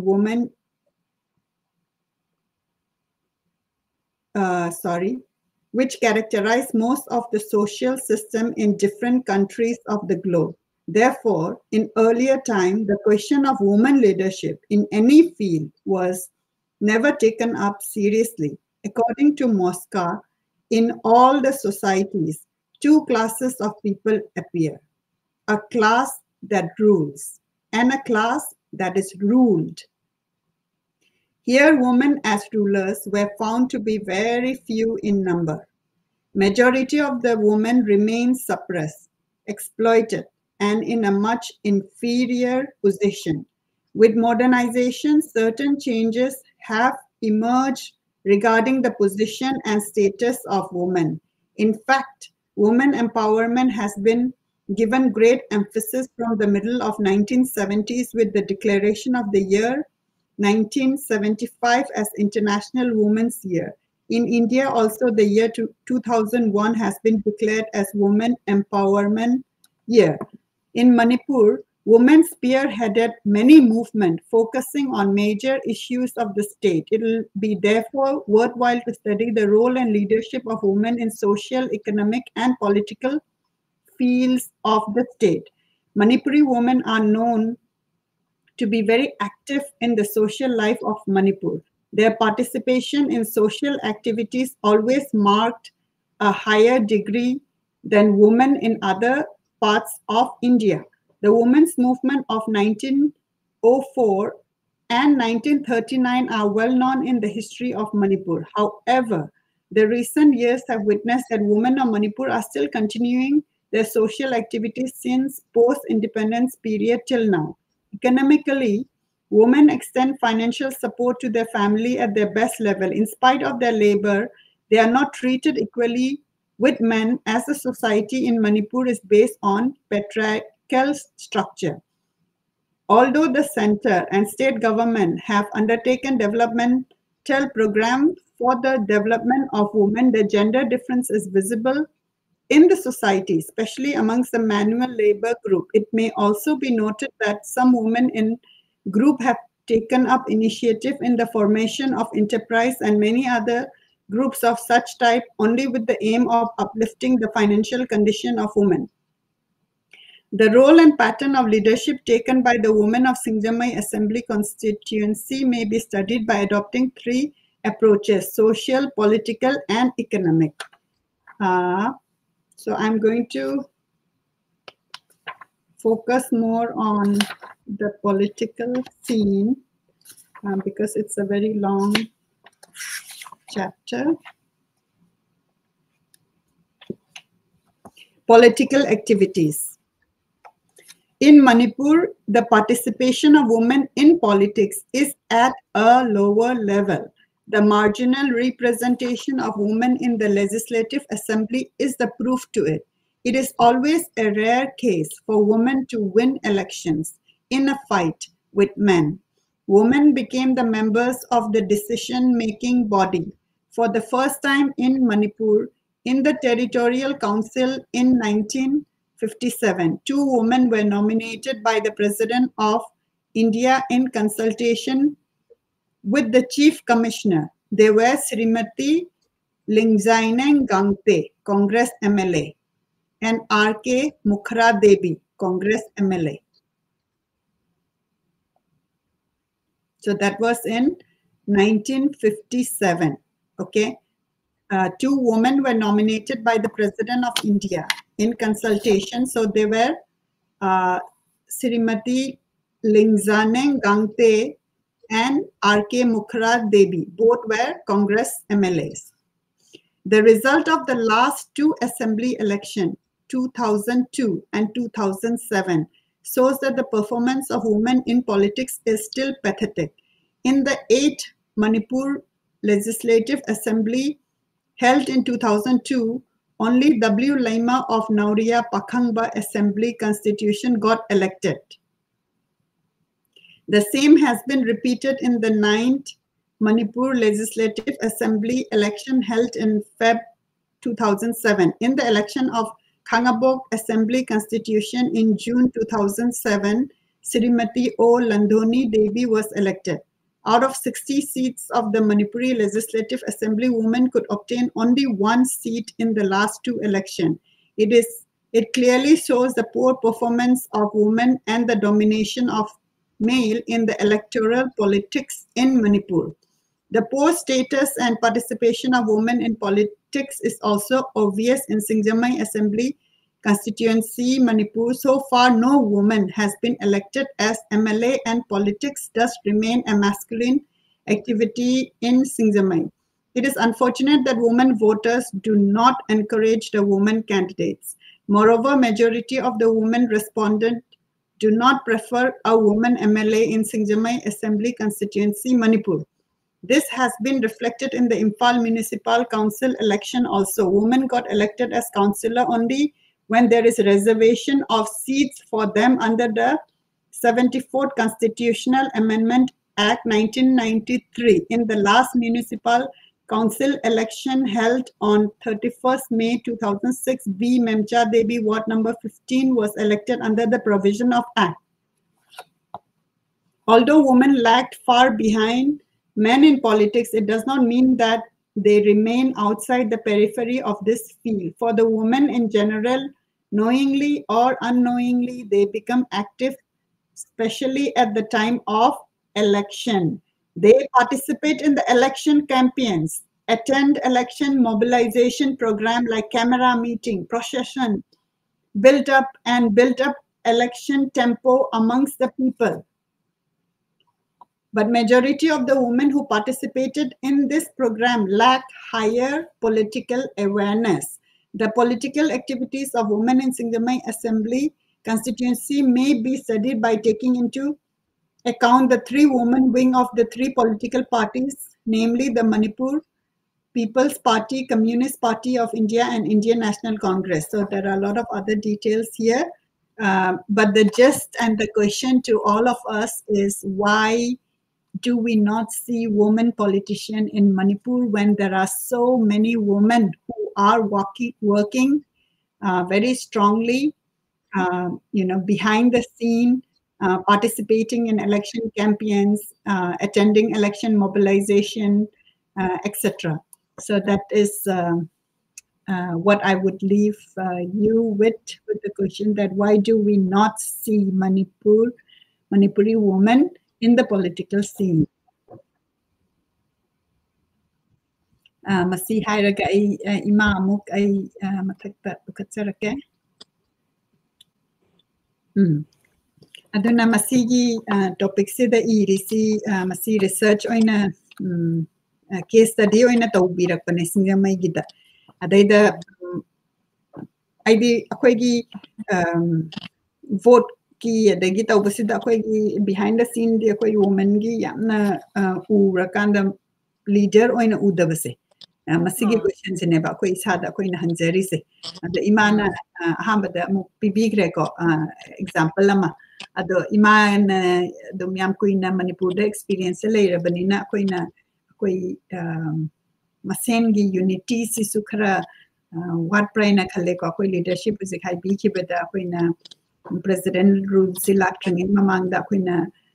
moi meeting to bada koi ki moi ki BJP party ki manung da leader ama khanba ngam da badagi ne ba tawra ise koi na kaza bakan da ko adu masi chumra chumda bra ha badu koi na madu ai khangjadre du bod maina di taze aduna koi ki unity se kala what praina khanjai masina koi jamarai chai terak bahai bata akoi se kai hani akoi se talent leba ko mai tei simuk talent leba si kai ko ma development nam tau kan da like to ro sports to ro nupim cha pu tho po ro adagi film kumba bu ro akoi ki talent ang pani na han ai Delhi da Shumang Lilam ni engwa pubi ai chan pina Shumang Lila sta ai she yum lom da gadi Shumang Lila da pangsa sat padi oi da ba aro TV da kai da ga to ba da di am interest lei ba ko ai nan live da yeng ga ha ju da ai sham yeng ning mang haran sat le ba ko akhoi gi lila yaw ba lila roi shin chin na ne lei ri ba talent che am te yeng bi ko cinema su tawre aduga India gi manung sida loina ba moi leire ko aduga akhoi maitai china chumang kumai korame ba hamada sumang lila se sumang da sanaba aduga masida drama da na ne prom phana ma yawe ko prom to ba ai di moi yukhan marum du da prom kangbu singchi lei aduga Lila si dati prom su kanang bok tok da namai present so mind do adu tu na sana ba lila se kaya li matik phaje adu lila loi na bag ni ko morang prabadai ho da na morang gi kang dai ron si sana rei ni thai na mama ngai da adai ji si tong bra lak pa dai di bang lau na ne on thok khra ga ne imu monung ti na ya da ba adagi nupi angang macha wana semaga macana hundok piram bakai doba dagi mai nupi misang chang bakai do su adum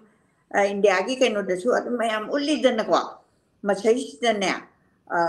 keno da ji si tong brana samaj gi lila si da ma se adum ka thok re ba madi college ra oi bani ko aina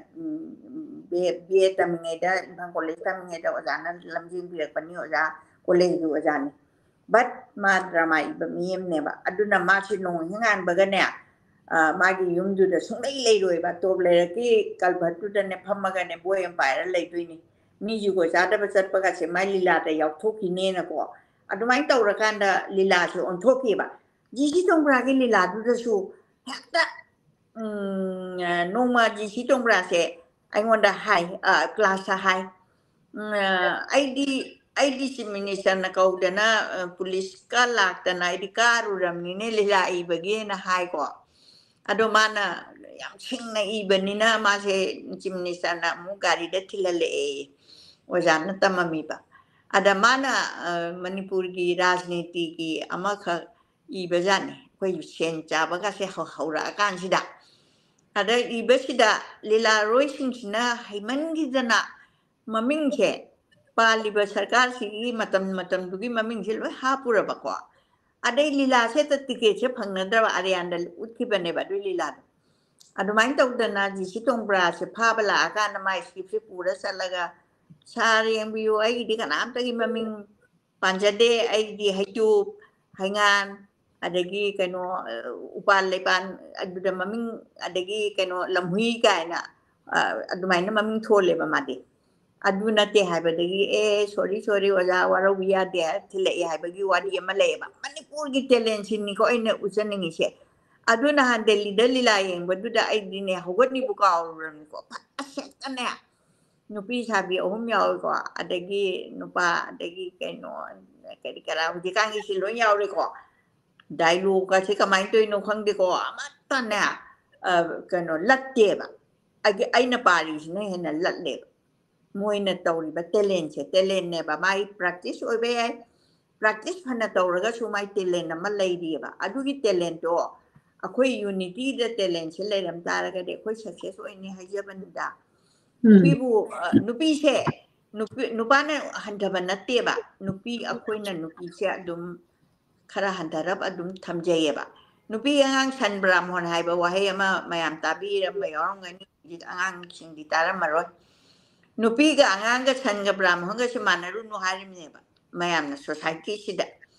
aduna san brahmon san nai di kau sini ko adai brahmon nai sina madi tantra sonja benina mi puna ba kai to ba chitau de adu jikang di brahmon ga si adung kai ke yam ure aina su moi hunja banate samaki yau de adam ni na hanagi brahmon brahma chak khang ba brahmon du di kai hena machingam de ba aduna adu main tau dana akhoi nupi se nupi na ne kaino tau e hanthai ba hanthari se kai no ba example lam ta pijar ke ko hoji akhoi manipur sida khulagi rakta akhoi nga sai tonga sandok pai na ma aina pa de yaw je ki bedo tonga sina hetta ma khong pa la ga ne aseng bo hen ba se kan le ba man ba se kan le ba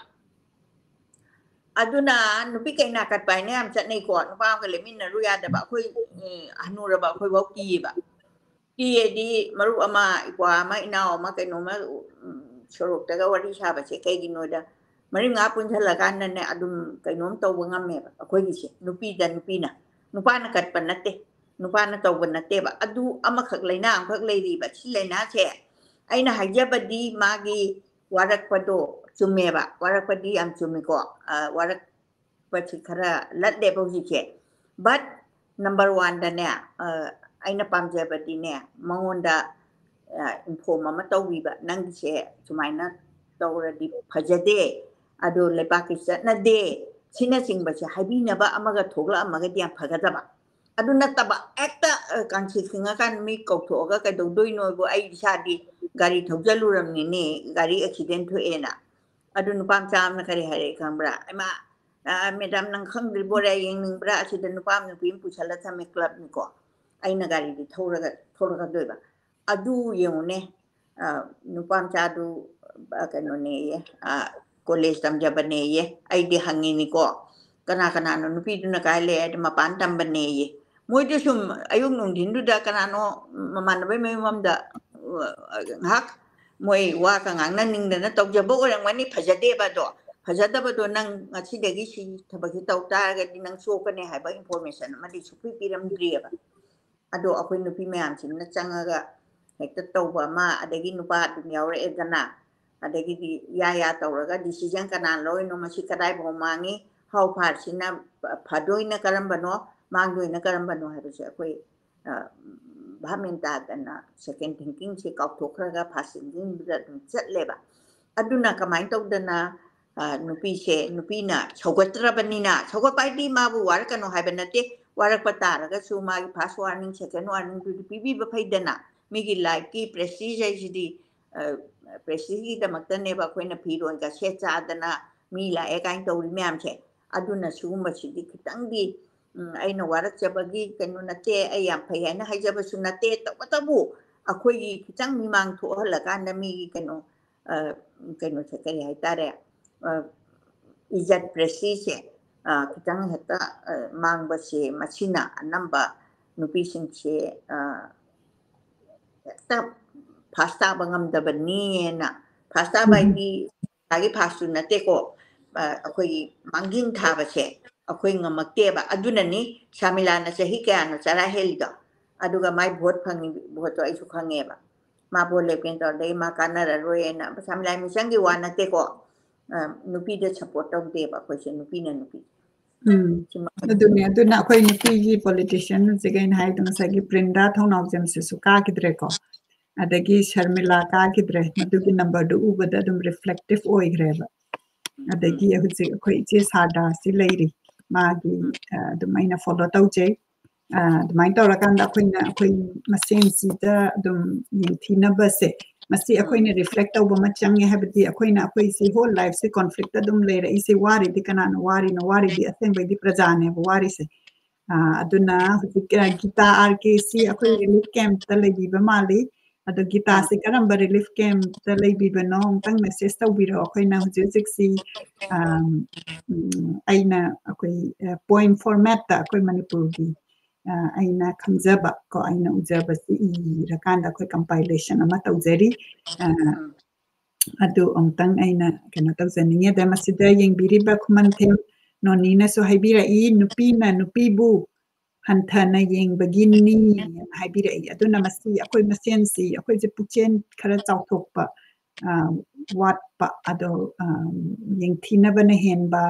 adagi sidhana bana henba adagi akhoi masen makta hairo akhoi na manipur gi irang asuk thokpa se akhoi na footage se yengba kana politician amana na ba masi yengba da akhoi yamna ware ba kitang united oira kan the problem se kamaina solve tawni haibagi kano tawtaba ka problem solve taw ngam drabni na hojik president rule la ga di moi di pura mission kano ta la ka dorin the mission gi sida moi gi aina interview me an ning se batasu moi army gi me an hai the mission da la pa hai se masida kuju khulai phagalakani da gi phagalak ta sida isda koina hamba koi gi thulapa kansida koi gi lan khun ngak pa ina koi thokla ise khun ngak pa thokla gi si akoi na hujik si masigi kitang pakhat pa yawe ko akoi na ai samang na so dum masi kamai dong khun ngak pa thokla isi thokning na tholak pa na teba magi necessity do adoi di akoi na khun ngak pa du da matam du da di akoi gi state amadi central ki forces na the people se protect over ngam hidreba that is very clear that nobody can fight adu matam du da khun nga pasi thola akan du da ma gi protection gi taw gi badu amok moi se mok phagat daga di adu de kai kai bagi phibam ama la kan ne ba aduna akoi gi sigumba gi tangpham sida akoi na overall akoi mayam gi keno si yeng kan da kitan lingjen manara kan da differences se keno tawra kan da khara yang hanning badu dum akoi ki energy se amana wa mangang na asoi bathi ra kan da oina taw leireba for example akoi na tamo bimol naga akoi parliament da ngangi do yam da nganga akoi manipur gi fibam hai badu akoi amarom da yamna chakthok chaningai ni karigino ga manipur gi fibam ngangbi na ba mi se akoi irei leiteba ama ngangure na kitang soire na mu kana silence tawrani adoi di akoi kari kanada no bo kari haidoi na aduna akoi je dum sotharak pase dum ta bane na he maina khanjai and gita RK na ibira I karibu haigani phibam pham pairaga amana bhu oirasu ani chap manai akoi di lanje laga leibanina yengo se si chummeba ma hare ise ngasi di yamna nungaina live si yeng jaba phangjare lanchen sanglen da leina si yamna nungaite aduna lanchen sanglen da haise relief camp ne na ina khanjai ko si relief camp si da ji akoi February March April May chahi ani pharaka dore si bau si leire ineba aduna akoi na chalu bakanda pura mental trauma ne ba isa bau ji ai kana taw bangam de ba uru ba mayam do adu di leire ba missing to give mental state to them ta khalu aduna masigi problem mayam sita akoi na ta bakanda magi suicide tawbagi keno si pau ta khre ko koi weekend aduna siguma mental trauma mayam si leibe sida politician masen khatna raga moi masen sidhana rakanda adu maina adu da oina energy du thadare ba problem se kamaina solve tawsi ge mayam wari se na adu da oina khalhaning bado aduna gitana hairi basi yamna chumi amana paire chapmana ya moi de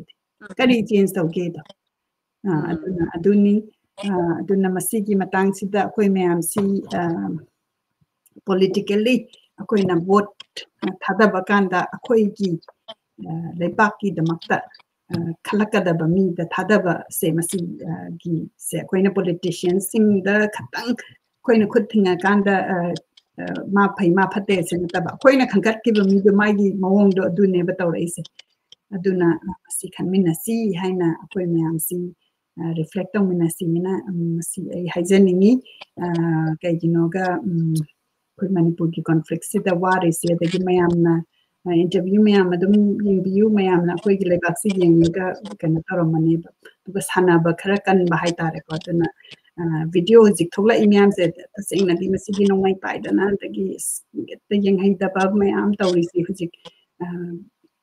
India amadi atai ki world na di hujik ta ura I ba chahi ani yawdara ba thusida aduni adudi akoi pung amaga makhai mok suzal yamna keno program solution number tawzarage imana any comment hadi ai hujik aina hajaga dori she ai comment sidi karino na haiba bu bhot ki dangang na rabanina pungning che bhot ta leire aduna bhot chi da akoina paisa lauraga thadaba se hana toba aduga government da paisa piraga thabak tawba singa ani se lepa ba adu oraga di akoi se khitang iruja thu asune khitang chengba do hana di cheng deba chai tharakanda dum nura dum leisalakpa hai tare ko aduna adugi du phanana ba khoi nupi myam cham tang lingjen manasi nupa chungchu yobi ro aduga bota kaida khoi paisa lawa daki MP gi di yam phajana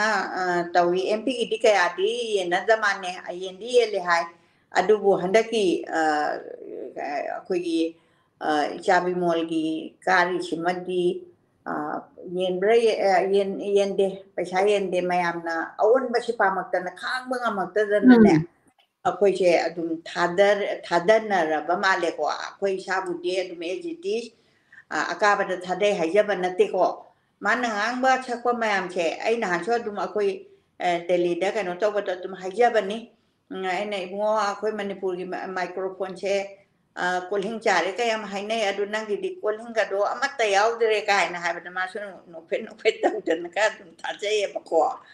asengba akoi mi sina ne wa ngang da ba se lon gi su anamba oiram ga ne na khale no but yeah adune politician ama oiraga di magi profile se wa ngang ba sine ba aduna akoina magi group se moi hairi ba moi gi team duna mana ngang gano haiba ngang gano ina ngang drine na maina haiba politicians yawe ko but if you are the representative of Manipur then you have to speak up for Manipur that is the role haiba se masigisi for the first time akoigi tamobi mol na jinganga ise sis akoigi Manipur gi na puning seng na mana paisa laudana bot hadarak pado magi intention do ai akoi leibak si kita magta kanom torakani na clear conscience ta torapaduna mangon lerakpla hena sunganga pa oisanu mana tai dai di magi like khorame ba tamobi mol se sound ngang bada kai haini kitang pakhat pa hai tare ko ꯍꯥꯏꯗꯤ ꯑꯩꯈꯣꯏꯒꯤ problem ꯃꯌꯥꯝꯁꯦ ꯎꯕꯗꯗꯤ ꯌꯥꯝ ꯁꯥꯎꯕ ꯁꯤ ꯑꯩꯈꯣꯏꯗ ꯂꯩꯔꯦꯗꯅ ꯑꯁꯥꯎꯕꯁꯦ ꯑꯗꯨꯅ ꯑꯁꯥꯎꯕꯁꯦ ꯌꯥꯝ ꯂꯩꯔꯀꯥꯟꯗꯨꯗ ꯑꯃꯨꯛ ꯑꯩꯈꯣꯏ ꯐꯤꯖꯤꯀꯦꯜꯂꯤ ꯃꯦꯅꯤꯐꯦꯁ ꯇꯧꯔꯛꯀꯅꯤ ꯑꯗꯨꯅ ꯃꯁꯤ ꯂꯥꯏ ꯈꯣꯏꯔꯝꯕ ꯑꯃꯁꯨ ꯆꯪꯉꯦꯕ ꯑꯗꯨꯅ ꯑꯩꯈꯣꯏ ꯃꯌꯥꯝ ꯈꯣꯏꯔꯝꯃꯤꯟꯅꯁꯤ ꯑꯗꯨꯅ ꯃꯥꯅ ꯆꯠꯂꯒ ꯏꯟꯇꯔꯚ꯭ꯌꯨꯒ ꯇꯧꯗꯅ ꯈꯣꯠꯇꯅ ꯉꯥꯡꯉꯤꯁꯦ ꯁꯤ that is the role of a politician aduga politician ne haraga akoi makoktuna nganganu mangange ni phammu lay then what is the point adudi ma representation manipur gi representation oi bagi kari kana digeba aduna sigi phibam sida mi me amna ngang dana leire da moina ngangi du atu taraga akoi gi de chumira lalira adune ba aduna akoi gi isana praja mayamna akoi na ngaktangi lising ani lising manga kyano aduda tawrido aduna taba akoi gi tawrakadaba mayamdo aduda phadabase masina phai aduga any kano tawbakanda masi khaga chumna akoi tawbase khara chumna tawbase masi tawragadi akoi gi lamsi hena chakhatpa orakadra ina ina khanjai haijaba tar adune adumaina aina paisa se both side government na sune lobidaba laudraga talent leiba mi che talent leiba mi kaya chen leina re kaigi noida moi phangdrabanina khoi paisa su leitamnina ko adu oraga di talent leiba kangbu du su mi na lobidana ba linju sidana ba sai su tek dana ba haibagi wafam do adu thambiro aduga khoi anauba mapu asi habe thamjaraga ngasigi ai mai punamapu loisanjage khuramjage sigi di program asi akoi loisanjarage mathangi Saturday da akoi soidana namina se do ganda ki wiki akoi spiritual program duma ai saktan namdabadagi ai maduma da hodre mathangi wikta akoi na soidana mu tawjagani aduna akoi na wara kanda akoi jangjabam leitrakanda di akoi isana khara reflect tawrakanda kari tawsige na khallaga akoi line basi changa akanda akoi si kaigino ga akoi na mingonda depend tawrakanda akoi na kari tawya habadagi reflective power do dula bagi damaktani adu yengbiriba puna mapu thagachari akoi relief camp da leibiriba chinanao ibn ipasingbu jackson na leibiu chahi ani surakadore amna wana lei haipase khanje de kharamana dum koi chaba khutpase dum piragasu koi gi chaningba thongbam chabam phibam leiraktaba adugumagi problem je huji pho dum leina tajari aduna masida koi gi kenose give up tawdana masigi kenose lanthokrakanda afaba matam lakna bagi damakra koi strong lemina si haraga sigi di program si loisinjarage ima busu thagachari pumna mapu thagachari khurumjari